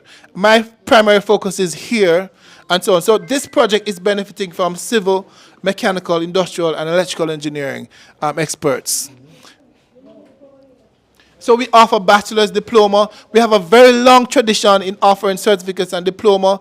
About 25 years ago, roughly, or 20 years ago, we started in engineering. We started offering bachelor's, and perhaps about 15 years ago, we started offering MPhil and PhD programs and MSc programs. We also, in the past, offered associate degrees. Right.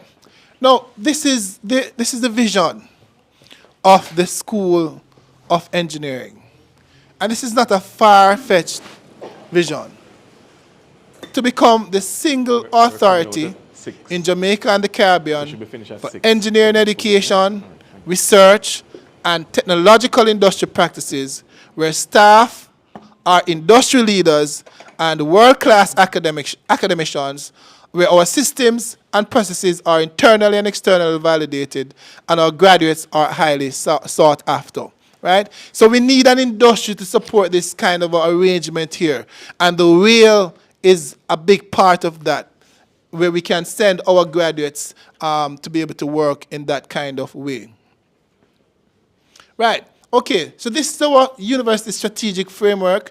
It is built around service, teaching and learning, access, research, and sustainability.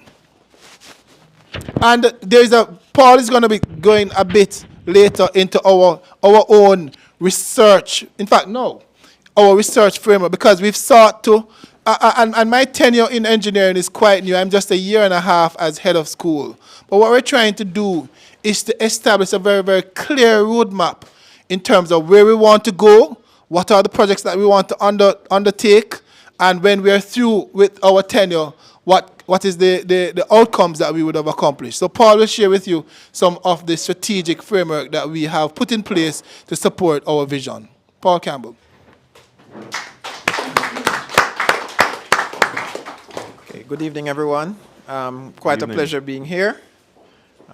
First time in the UK, and so glad to be here. Welcome, Paul. All right, so I'm here to help you to appreciate the decision of the School of Engineering to make what we call research sort of the center or the fulcrum of all our activities within the school. Right. So we have developed a framework, and what we're saying is that research is to permeate and serve as a driver for all the products, all the operations, all the services of the school. It is not to say the school doesn't do other things, but it allows research to direct, to advise, to inform how we do it. So let's say undergraduate education. We're changing how we teach undergraduates. So an undergraduate who comes in from the first year, he starts building things, he starts researching. We're saying learn in a different way, not in the traditional ways. Even the operations of the school, the management of the school, we are engineers. We will draw on our competence as engineers in the way we manage our school. So we allow engineering to permeate all the different elements of how we do education and research in engineering. So our what we call our framework is broken up into 4 types of activities. And so these are general categories which define the types of engagements that we will make in establishing our research agenda. First type is consultancies, testing, training, and certification. And I'll expound on them a little later.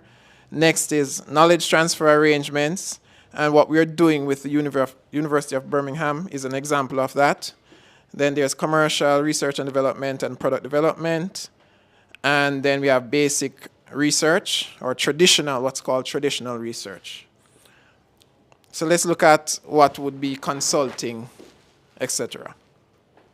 Oh, before we get to that. So this is a general, This is a general framework. And what we're saying is, how do we view the operation of the school?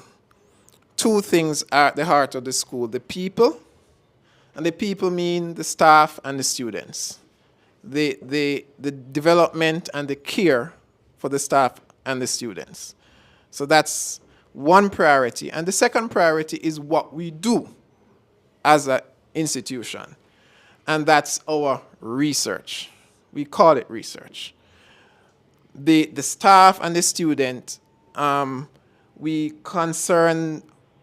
are concerned with their financing, their actual professional development, their actual intellectual development and such.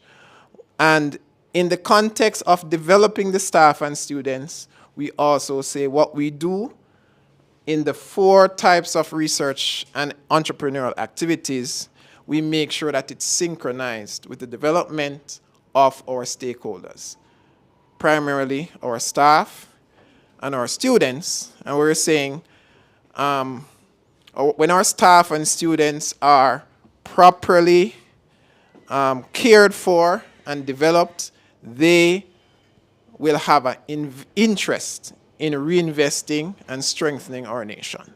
So building our people and those who come through the university is, by extension, building our nation. So, as I said, these are the two. I'll speak to the 7 research foci that we're looking at, or sectors that we're looking at. And under staff and student framework, forward. So we have to concern ourselves with how do students pay for tuition? How do staff get paid? We are learning that we cannot depend strictly on the regular salary that the government or the university offers, but we have to find innovative ways of getting our best students into the program, getting them to remain in the program. Some of them are from poor backgrounds, but they are brilliant. And we want to find ways of developing those students. And so we have to find ways of developing scholarships, assistantships. Currently, we are putting a high priority on this area called graduate assistantships, which is a means of supporting academic staff to go more into research and getting younger students or those who have just finished their bachelor's degrees, who we find to be very competent, very exemplary, to support those staff so that they can develop academically while the staff is also developing. And also that builds sustainability in the university. So we have generations, feeding generations. And that has 2 types of assistants, of course, teaching assistants and research assistants. And also our framework is also informing, I mentioned it earlier, the way we teach. So we are transforming how we teach, and I may have Mr. Hibbert speak a little bit on the STEM initiatives that the school is employing. And here are the 4 areas again, and I'll speak a little bit in more detail on these 4 areas. All right. So you may have remembered there were 7 sectors, I said. There were 7 research sectors. First, on the top here, and these are not necessarily in order of importance, but because given the context of this meeting, we put transport systems first. Clearly, rail is an example. And the gentleman at the back mentioned the matter of the financial viability of restoring the rail sector. And one critical element of the restoration of the rail sector is its integration with the larger logistics framework of the country.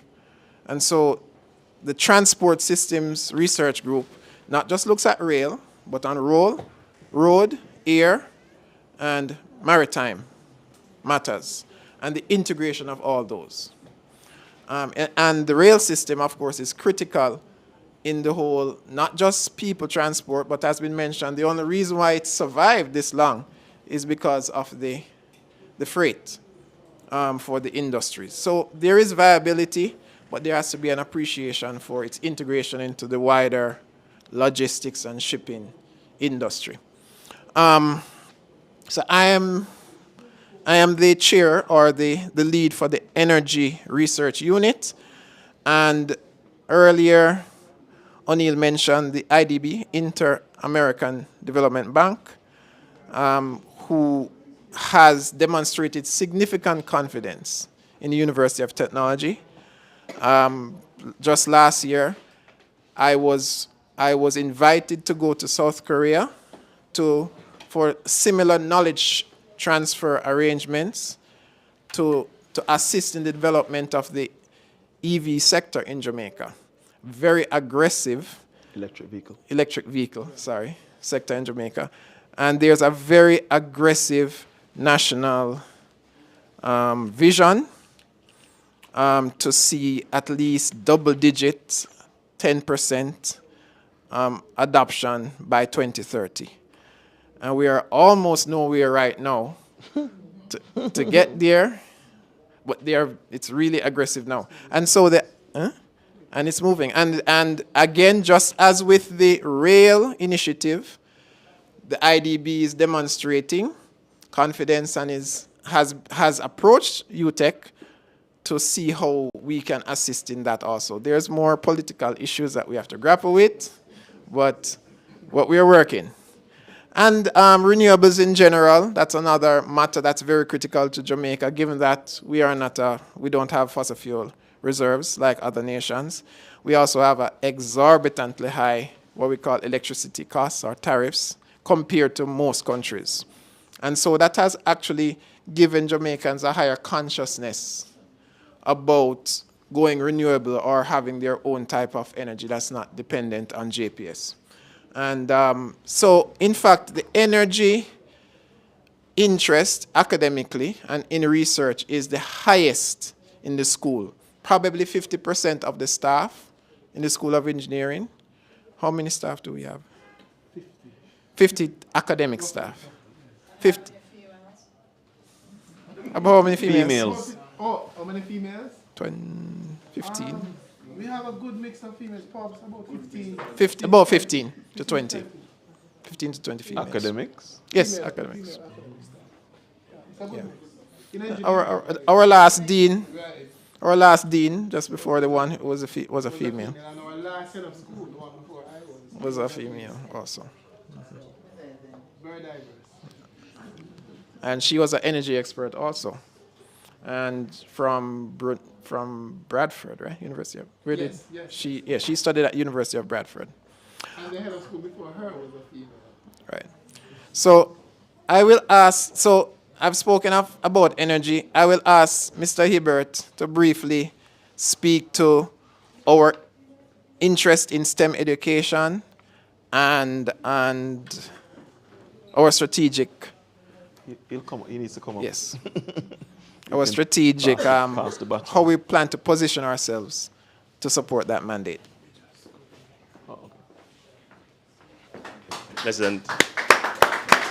Thank you. Pleasant. Good afternoon, everyone. So happy to be here. I feel like I'm in Jamaica right now.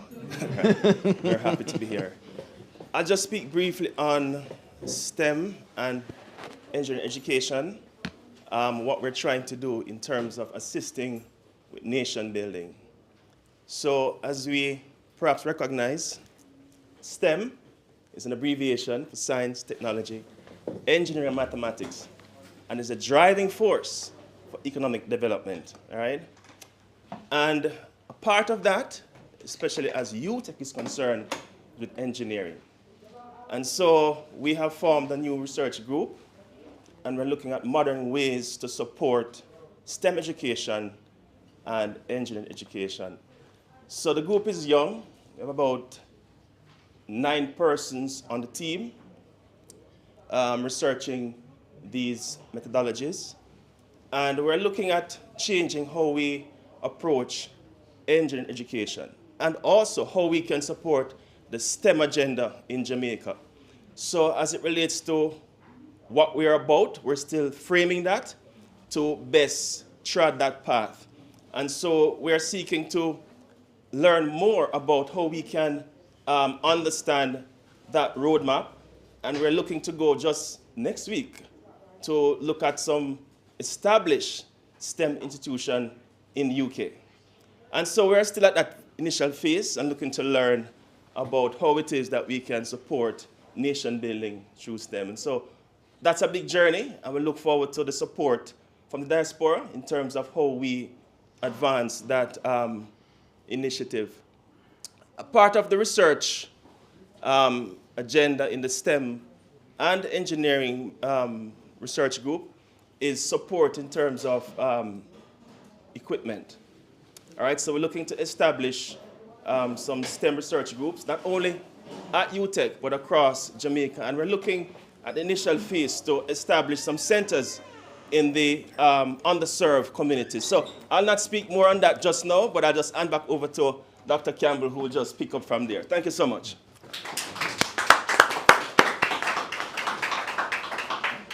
And I'll sort of hasten through these others. So these are some other research areas of research which are a combination of what we consider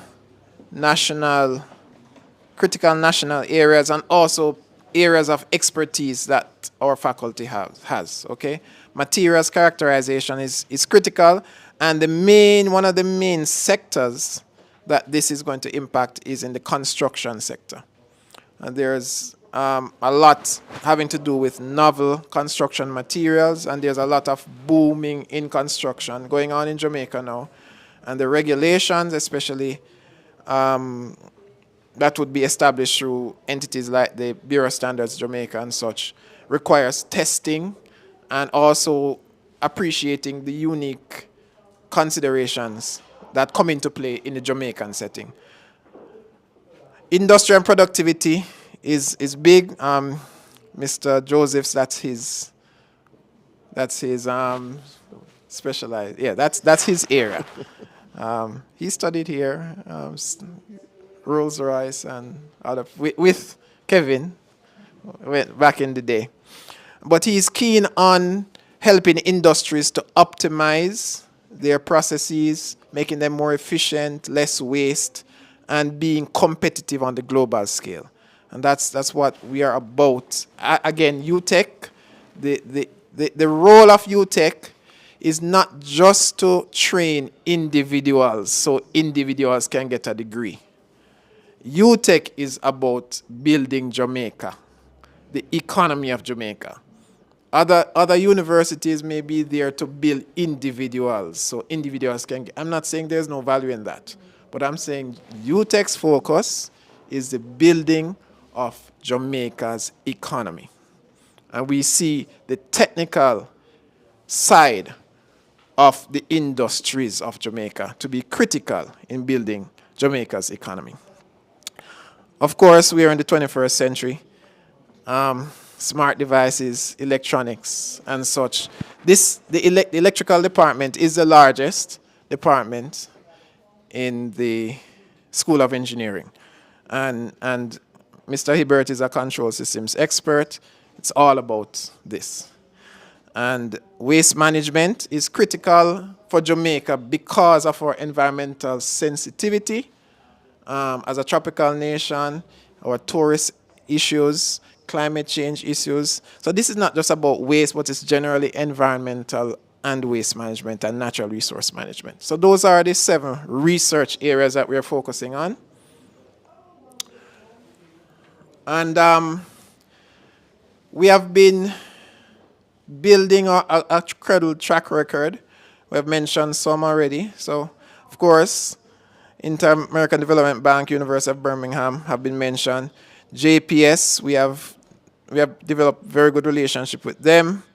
One of our labs, JPS lab, we have also developed a lot of the renewable energy initiatives. We are in partnership with them in building that capacity in Jamaica.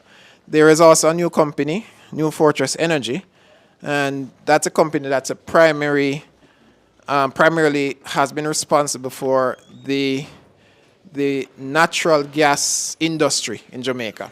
So, moving away from the regular petroleum to liquefied natural gas as being a cleaner energy resource, and New Fortress Energy is the company that leads the charge in that. Recently, we also have established a memorandum of understanding with the Jamaica Defense Force, and because defense, traditionally, globally, defense is the incubator for most technology. Yes.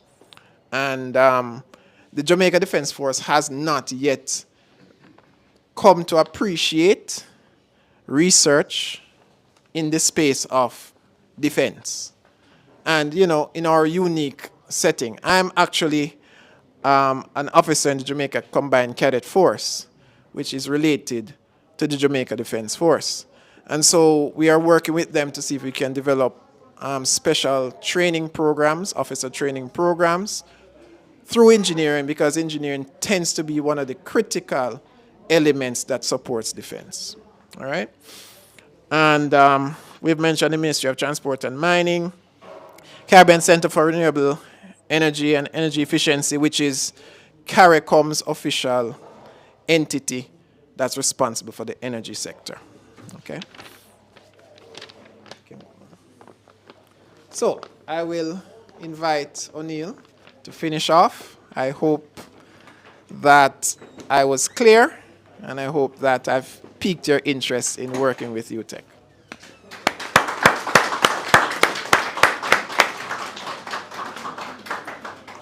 So what UTech is experiencing is a recognition by many industries and also government that UTech can be a catalyst for growth and development. And you can see there are a number of persons are coming on board to partner with us. Notwithstanding, there is still a substantive lack that we experience in our country. And I won't necessarily use this platform to go into that in any critical way. But the only thing I'll say is that and if you have any influence, the government needs to look at the per capita support that the university gets as a development university to support the country. And to date, it is quite low. Quite low. We are of the view that it should be around about 80%, but at the moment it's around about 40 or 50%. That's the support that we get. And the government is saying, and I'm not going to be political here today, the government is saying, I'll try not to be, sorry. The government is saying that we need to be a bit more STEM in our focus, but we are saying we are 70% STEM. So that is a STEM focus. And so we think that eventually we'll get there, but at the moment, that's the situation that we have. So in essence, what we're saying, generally speaking, we're seeking partners. University of Birmingham is one of our partners.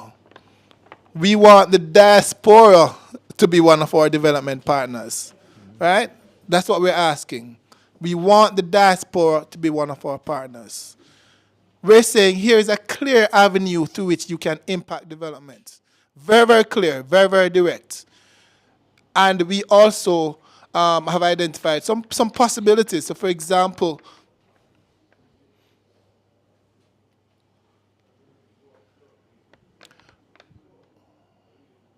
right, okay, right. So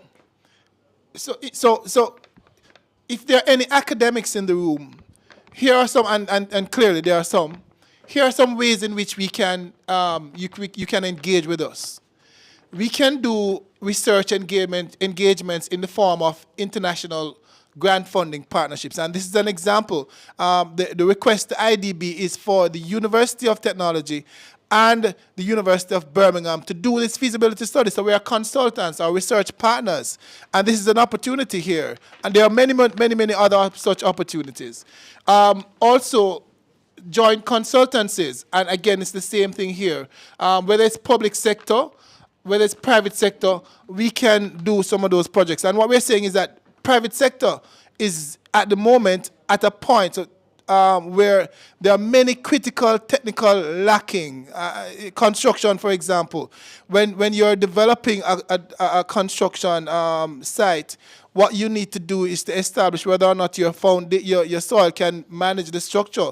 And so there is soil testing that is required. But when we look across our country, we do not have sufficient soil testing labs with the number of projects that are going up. So we're saying at University of Technology, we need a geotechnical lab. We need a geotechnical lab to be able to do that. This geotechnical lab can be a private sector partnership, one, because it has such a viable opportunity there to earn an income, not just for the university, but also for the students as well. We also see opportunity here for academic engagements. And what we're talking about here, we are going to the Imperial College of London on Friday, and we're going to be looking at their Makerspace lab. When we're here with the University of Birmingham, we'll look at their Makerspace lab as well. So this is an example of an academic partnership where we're looking at models at different universities, and we are seeing how best we can adapt those models to suit our particular context. So those are the kind of academic engagements that we're looking at. We graduate student and faculty exchange. There is a possibility that we could actually have I can tell you that Paul studied at Stanford University, one of the top universities in the world, in energy. Many of Paul's colleagues are leaders in their field across the globe. And Paul decided to be with us at UTech with his core expertise. So what we're saying, we can in fact have faculty exchange because we do have faculty members with the depth to support programs internationally, to include the University of Birmingham. So when you look at our profile at the university, you can definitely identify expertise who can actually be involved in faculty exchange. So in other words, we go to their universities and be a part of their programs, and faculty from that university come to our university and be a part of our program. That is a kind of an enrichment that can actually take place. But also student exchange. We're looking at, and this is because of the gap that we're seeing in viability support that the university has. One of the things that we have identified that could be a real bottleneck remover is the use of graduate assistantship, right? And what we're saying about this is because of the critical lack that we experience, there's not sufficient faculty members to deliver the content that we have. In other words, everybody is pretty much overloaded with teaching load. And therefore, there's not enough space to do consultancies and research that will drive the university, right? So we're saying, if we have enough sponsored graduate assistantship, wherein we get some support to pay their school fees and give them a stipend, then those graduate assistants can actually take some of the load, the teaching load, from our full-time faculty members and freeing up the space for them to do those kinds of research and consultancies. So for us, this is a very good model to be able to remove that bottleneck and allow us to be able to do that. So again, here's an opportunity. And you know, there is, you know, we're saying, when we go to these, and we say it also to the University of Birmingham, you may have some used. I mean, these companies, these universities are they're state of the art. And every now and again, they'll change out a current set of technology. But what they don't know, that technology that they're changing out would be very useful for us, you know. Some of those, in fact, some companies, they rotate their computing systems every 3, every 4 years. Our computers are like 15 years old. So they could give us those computers. They could donate them to us. And actually, we could actually use those computers for the next 5 or so years at least, you know. So we're saying also that we could take those computers. We could take donated computers. We could take used but functional technology. Trust me, we will find very good use for them. And we could make a big difference with those. I'm telling you, it doesn't have to be new. But we're also saying there is corporate business opportunities at the university as well, right? Corporate business opportunities. So, for example, you can come and invest in, and I'm going to talk a little bit more about how. But let's look. With all this real initiative, we're going to be needing an institution that encapsulates all that body of knowledge and steer the country in a particular direction so that Jamaica becomes a kind of a model for the rest of the Caribbean, right? Jamaica is near shore to the US, so whatever technology that we can develop that is of international repute can be exported to the US, right? So a country in Europe or Asia can actually see UTech as an opportunity where, you know, when this center is established, and by the way, we're thinking that the center could actually be led by, for example, somebody like a Kevin Brown, who is going to be, by the way, an associate professor at our university. So we're bringing somebody like Kevin Brown, who is an expert, by the way. I don't know if he said that to you, but he's a mechanical engineering expert based on his research, particularly in materials, among other areas. And we're saying that somebody like Kevin can be a part of our railway center that becomes the epitome of research and advancement in rail for Jamaica and the rest of the Caribbean. We also thinking to establish what we call a geotechnical testing lab. We mentioned that earlier. We know that there's a very clear business case here. This lab can make money for the University of Technology. And then we're talking about an environmental. We do have an environmental waste management lab, the first of its kind in the Caribbean. But what has happened it has been in establishment for the last, 10 years or so. But what has happened to it? Again, the funding issues, right? And therefore, we're not able to, right now, we need a specialized refrigerator for certain chemicals. And we're unable to get that, So the university, we're saying, and we've been having these conversations with our politicians, so to speak. And there's some movement. But we're not getting the kind of movement that we want. So we've decided that we're not going to sit down and wait for any movement from our political leaders. We're going all over the world, perhaps. Our next stop will be the US. And we're going to say to people around the world in our diaspora, our own people, listen, here's an opportunity to drive development in our country. We can guarantee you that it will happen. And then we also think that because we have very, very good, in fact, we have the largest, most qualified technical expertise in energy in the country. The largest group, right? Again, this is an area that we can dominate with the proper structure and support. And then what we're saying is that, and we've broached this idea, there could very well be a registered, and this is the business opportunity that we're talking about now. Because of these existing need that perhaps without the railway is more institutional in terms of its approach. But when you look at these other three, because of the significant need that we know exists in our country, all right, there could actually be a registered entity, privately registered entity, listed on the stock market, and therefore, why we say privately registered? Because if it is under UTEC is actually a government entity that is governed by government's regulations and so on. What we want, and we don't want a public sector body entity. What we want is a privately led entity with its own, with an executive, with a CEO that is of a certain business acumen, that has a financial controller that is of repute.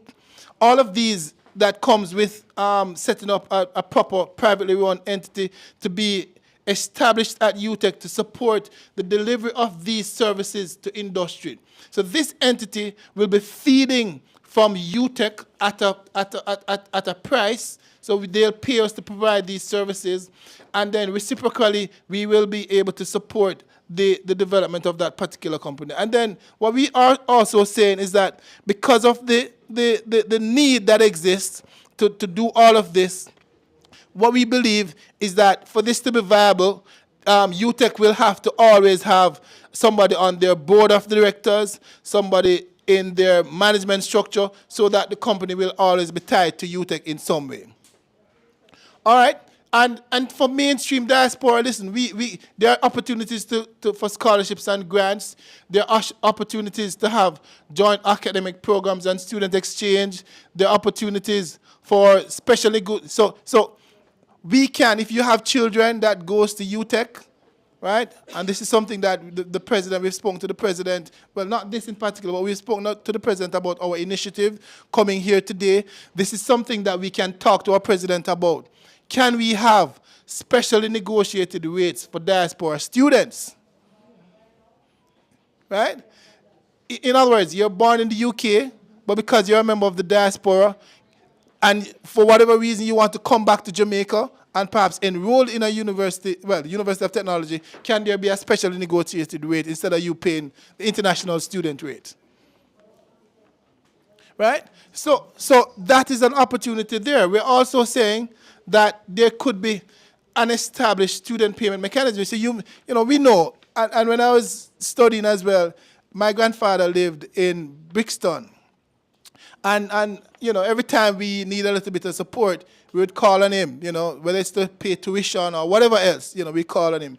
And we're saying that, can we have some kind of arrangement with our financial institutions here that are of Jamaican background, JN, VMBS, and so on? Can we have an arrangement for persons to be able to establish a fund to do grants, scholarships, one, and to also ensure that when your students are here in the specially discounted rates, that mechanism will be established for which you can pay those fees, whether on a plan or whatever arrangement that exists, you know. So we're seeing a lot of opportunities here. And of course, you know, we also would like to say, if you have computers that you want to donate, feel free to be able to do that to support our teaching activities. So that in essence is what we're actually saying to the diaspora, to the business interest, and to the academic interest in the UK, generally speaking. We, as I said, we are convinced that we have not the entire solution, but at least a part of the solution to be able to build out a Jamaica that the rest of us want to live and believe in. And I'll just close by saying, you know, I had the opportunity to stay in the UK. I had the opportunity. When I was leaving the UK, the day before I left, I was called back by Rolls-Royce to say that you were shortlisted to do our assessment center. And they say to me, listen, top 5% of thousands of applicants are shortlisted to do this kind of thing. And I was scheduled, my flight was the following day, and I'd sold some of my stuff already. And it wasn't too late because I had friends. And the reason why I didn't opt to stay, not because of that phone call necessarily. So at the time, I already decided to go back to Jamaica. What I learned, I felt could benefit Jamaica. Right?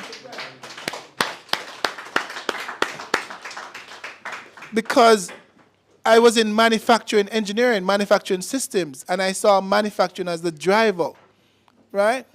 And so I went back to Jamaica with that focus, Paul, also, who could have stayed and gone into any high-level jobs in the States or anywhere in the world, stayed back to do that, right?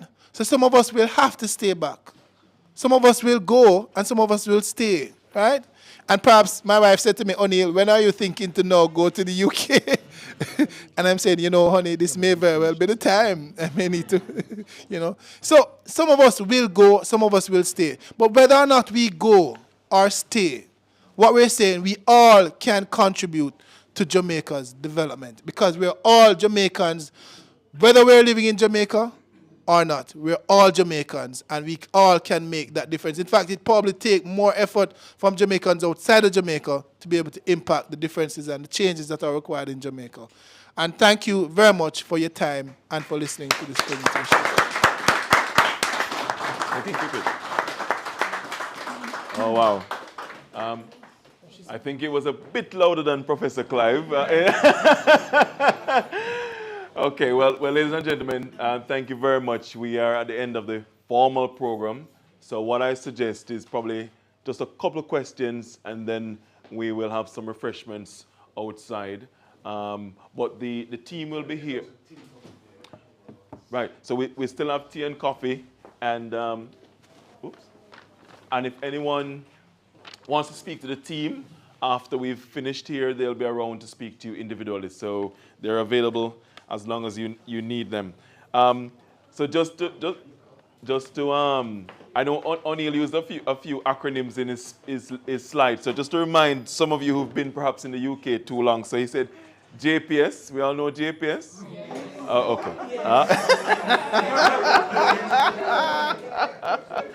okay. Okay. Right. Okay. So I can skip that one. And CARICOM. We know, right? Okay, we know CARICOM. Okay, so those are the two. I just want to check that people were familiar with those terms. So the floor is now open to any questions before we go for refreshments. Yes, Professor Livermore.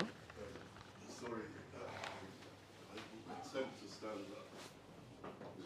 My questions: all universities globally have got pressures of actually being relevant. How successful are you?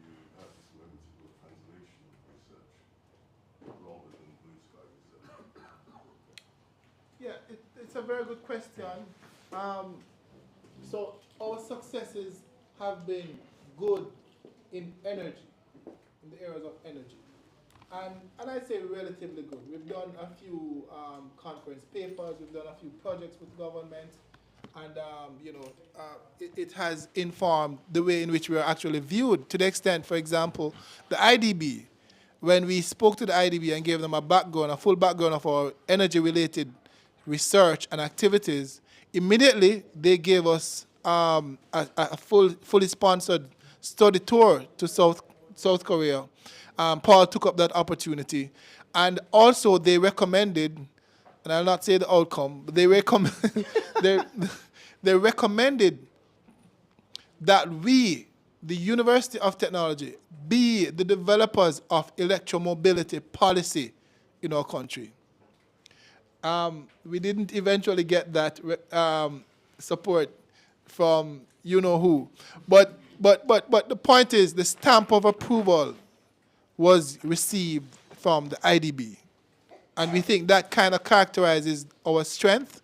And we could have listed them there as a partner, because they have demonstrated that confidence in us. And in fact, they are the ones who will actually, well, hopefully will support this feasibility study between ourselves and the University of Birmingham. So, but we're very embryonic in other areas. And remember I said that a part of the problem is capacity. We do not have the sufficient capacity in terms of human resource and also technical resource to do the kind of research that we want and a near fruit that we're seeing, because we don't have to pay an assistant lecturer that much who is enrolled in our graduate program. We're saying if we have a critical mass of those persons, they can take some of the teaching hours from our mainstream lecturers and faculty members, so that those lecturers can actually be involved in more research and consultancies that can, again, help to develop the reputation and so on of the university. So that is an opportunity that Paul wants to say something as well. And you mentioned the transition that most universities have, right? And I would say our transition is different from many universities, as many have been blue sky universities.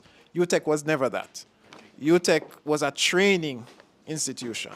So we are going through those labor pains of coming from being a training institution to being a research institution. But the benefit is that our training focus was always relevance. It was always about relevance to the national agenda, the development agenda. And so as we transition to being a research institution that still has training as critical, we always have that platform that now, even though we are transitioning to research, it's still about relevance. It's not about blue sky. Okay, yes, Mr. Murphy. I mentioned earlier, I live in Interesting, where the University of Interesting is situated. Now, one of the things you see if you live in Zillow is an enormous amount of Chinese students who come all the way from China to study here in Birmingham. Birmingham is a really well-established university. People from all over the world in. Now, you mentioned exchanges at the university in Jamaica. Persuade us why we should motivate our young people to come and study in Jamaica as opposed to study at the University of Birmingham or in Europe or the United States. Kevin, for example, is a product of the University of Technology, Jamaica. In fact, directly of the School of Engineering, has gone on to do very, very well at the moment in his profession and his career. Academically and professionally, he's done very, very well. There are many, many, many, many other examples of our graduates. In fact, it's puzzling to many to see how we have produced very highly skilled and qualified engineers who have gone out there in industry and done very, very well. It's a very big surprise to many. Very big surprise. So I think, in fact, I know we're confident. In fact, the School of Engineering was accredited by IET, which is a European-based accreditation. It was accredited, not just our undergraduate program was not just accredited at the undergraduate level, but it's also accredited both at the undergraduate and the postgraduate level because of the depth and the breadth of our undergraduate program, right? We abandoned some of those accreditation because of financial reasons, but we have been locally accredited by local accreditation institutions, and at the moment the university is enjoying what we call institutional accreditation, which means that all our program under that flag is institutionally accredited. At the moment, we're kind of using that as an umbrella accreditation, and so we have not renewed some of our programmatic accreditation, but we have opted to now look at a particular technical accreditation called ABET accreditation, and we are pursuing that at the moment as we speak. It's a lot of money, but we think it's going to be necessary to be able to pursue that as we go along in the future. Yes. I hope that answers the question. Okay. Right, just last two then. This, okay. You want, okay, after, I'm just going to, yes. Dorrit, after another thing about our invitation, you don't necessarily have to view it as a either Jamaica or Birmingham. But our intention is also to establish relationships where we can have joint programs between universities, University of Technology and other universities, so that if your child or your grandchild wants to reconnect with Jamaica but feels it may be a bit risky, there is that space.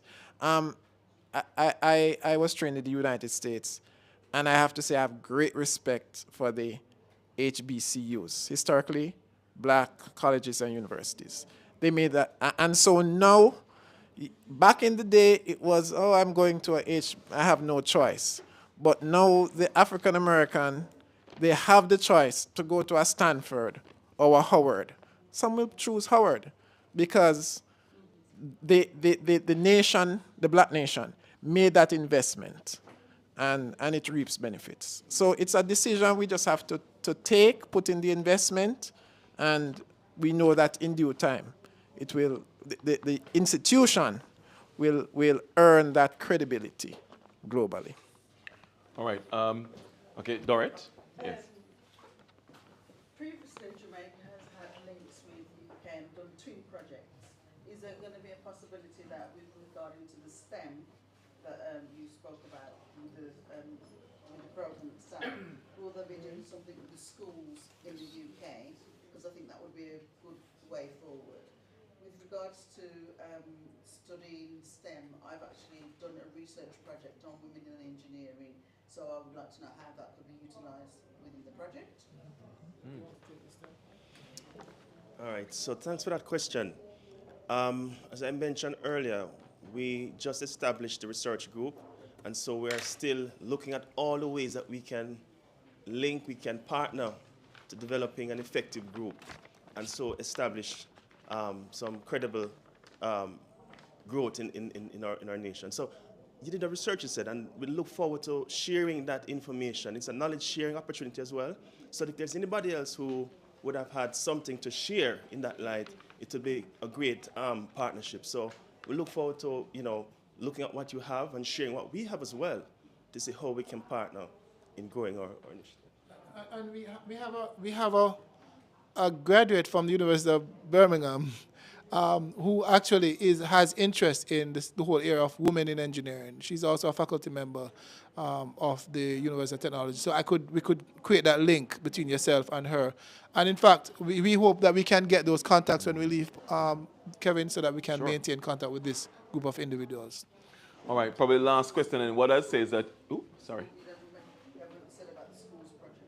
Schools, okay. So yeah, I'll give a little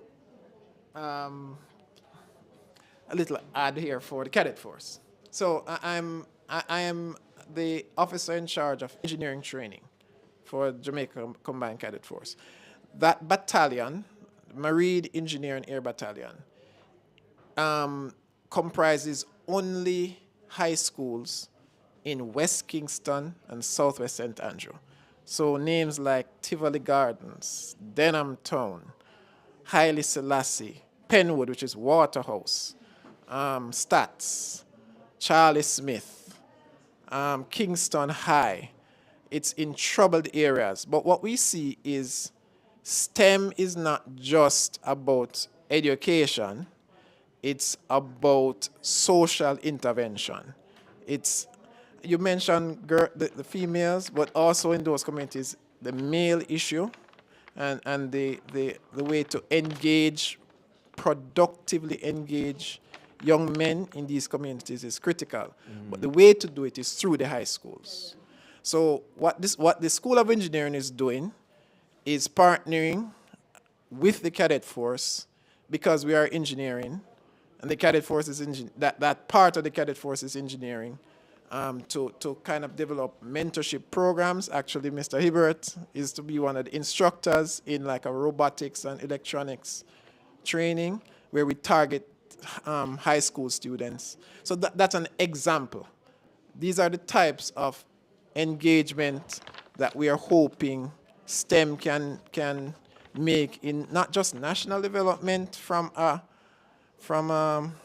technical perspective or from an economic perspective, but national development from social maturity perspective.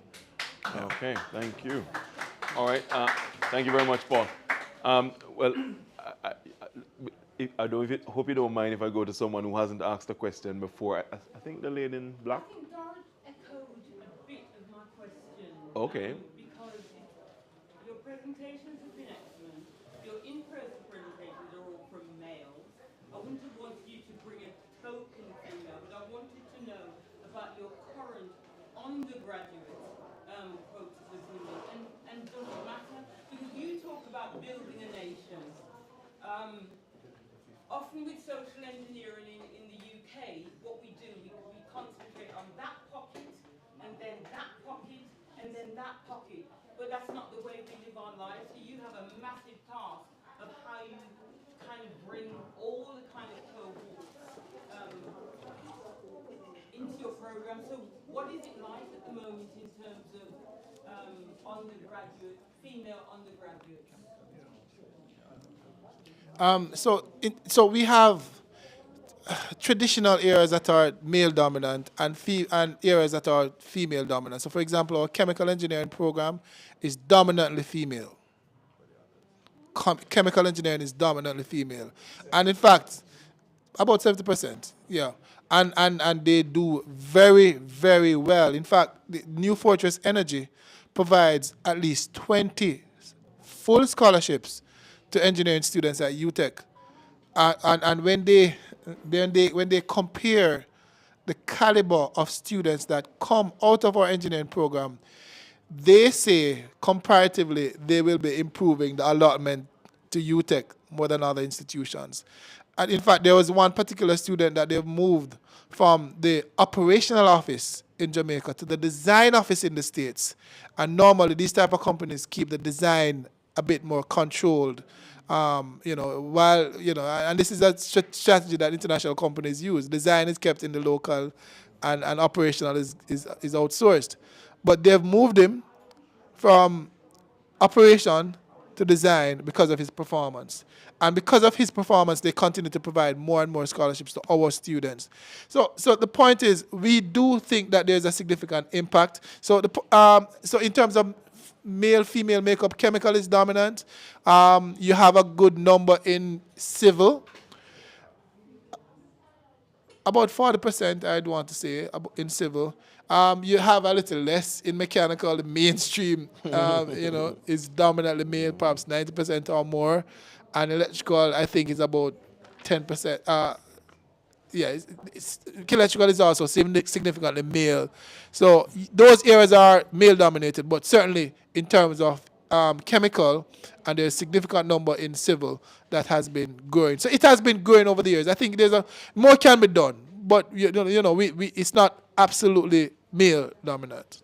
And the university overall, University of Technology, is about 70% female. So what is the percent I missed that? Pardon me? I missed that. Repeat. The University of Technology overall, which is 70% STEM, it's about 70% female. Can I just comment? For the UK, I was the only black female for 4 years doing high-speed rail and transport infrastructure, and the others was three others were Asian and one two Asian and one English. So it is a very small percentage that go into it. Yes. Yes. It's a small Not just in Jamaica, but Yeah. internationally. In electrical Yes. and mechanical, traditionally, they choose not Yes. to go into it. Yes. But we certainly support females, but they choose. They prefer chemical engineering. Don't know why. They prefer civil engineering. But I guess yes. Go on. When we take them into the courses of study, though, they are free to choose whichever program they like. Yeah, I was going to say, yes, equal opportunity, right? So they have the opportunity and they're highly encouraged. When I attended UTech 20 odd years ago, there was only one female on on the course, so they've come a long way for sure. I'm just wondering, STEM, this artificial intelligence, that's the buzzword. Is Jamaica ready for that? Obviously, in reference to the computers, 15 years old, and trying to catch up with things.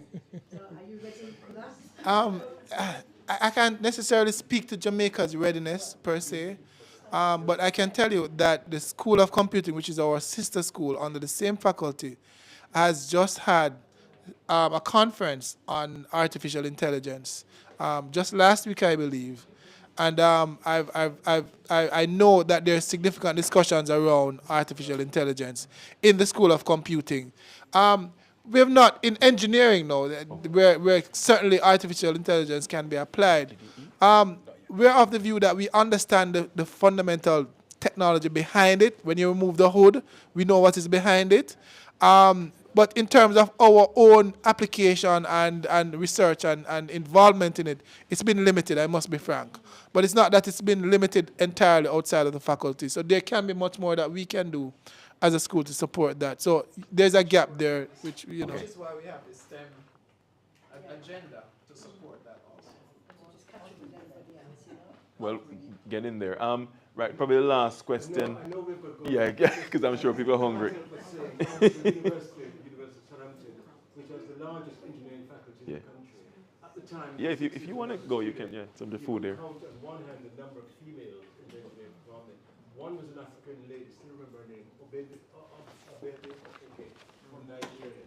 She's now head of the Nigerian Civil Service. And I tell you, she dines out and being one of a few female engineers. So being an engineer doesn't necessarily mean you're successful as to be successful as an engineer. You can also do what Obede did. She became the head of the federal civil service in Nigeria. So we can tell our young ladies to study engineering. All right. Well, I know there might be some more questions, but as I said, they're not going anywhere. They're here all night if necessary.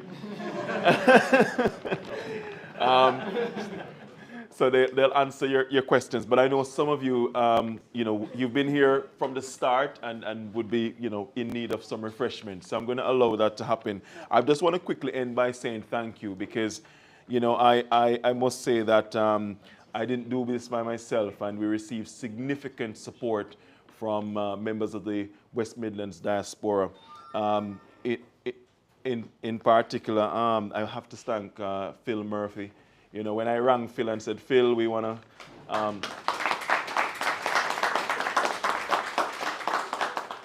when I said, Phil, we didn't give him much notice, and his response was, yes, they're coming from Jamaica. That's all I need to know. We will entertain them. And likewise, Marcia, who helped us as well with all of the organizing, the refreshments, and so on. So really appreciate your support because I was all the way in Nottingham, and you guys did an impressive job to get us the venue and everything else that has made today a success. The live stream, I didn't even have that in mind, but Phil said, yes, I've done it, it's organized. So I really appreciate your support. I'd also like to thank the members of the Jamaica Heritage UK, Maureen Douglas, Errol Drummond, and also Jamaica Diaspora UK, Jennifer McIntosh, and others who are not here today, but I know behind the scenes were supporting us. A big thank you to the University of Birmingham. Professor Clive recently came off holiday. I wasn't even sure if he'd make it today, but he said, right, I'll take my daughter along.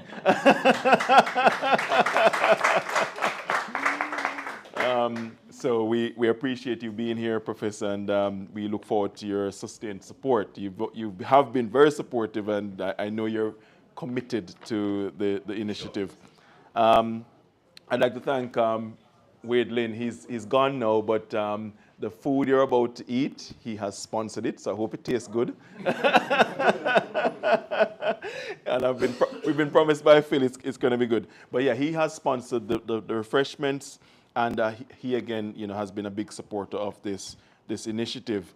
And I'd like to thank, some members of the diaspora who have traveled outside the West Midlands, who surprised me today. You heard me mention Councillor Merlita Bryan, a notoriety in the city of Nottingham for all her achievements over the years. But she has also brought along my friends as well, Diana Mackenzie, Enid Brown, and a couple others I can see there as well.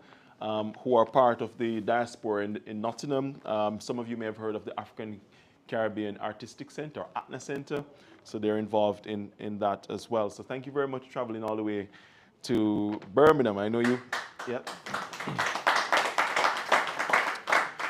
And we also have Quazim. So Quazim, he's part of the Community Railway Project, works for Alstom. So he's a railway engineer, control systems, I believe.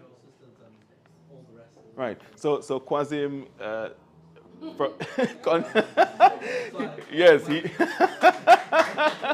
so you have a link now because Dwayne from the University of Technology is a control systems guy as well. So you can become twins, right? So thank you very much for coming. Really appreciate it. And he's helping us through Alstom to repair some of the broken locomotives that is, so we are getting lots of support, from the UK. And so just to wrap up, many people to thank. I want to thank Dorrit as well, who is part of our volunteers who are supporting the Community Rail Project. And as you can see, she's passionate about the gender gap, and we're trying to close it as quickly as we can. And thanks to Chester as well from Jamaica Diaspora UK, and many others. Some of you may not have mentioned the manager for the New Style Radio. I'm sure you'll interview these three at some point during the week as well. So just big thank you to all of you. But finally, I want to thank Deputy Lieutenant Beverly Lindsay, because I'm really gracious that she has attended, and even more so because she's recently lost her mother. And my condolences to you, Beverly. And that was all the excuse not to come, but you made the effort to be here, and I really appreciate it.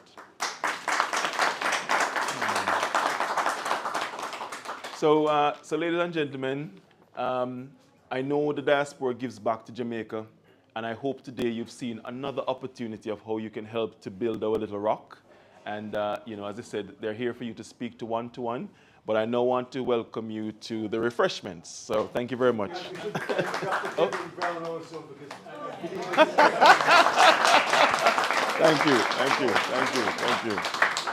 Thank you, guys.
I'm glad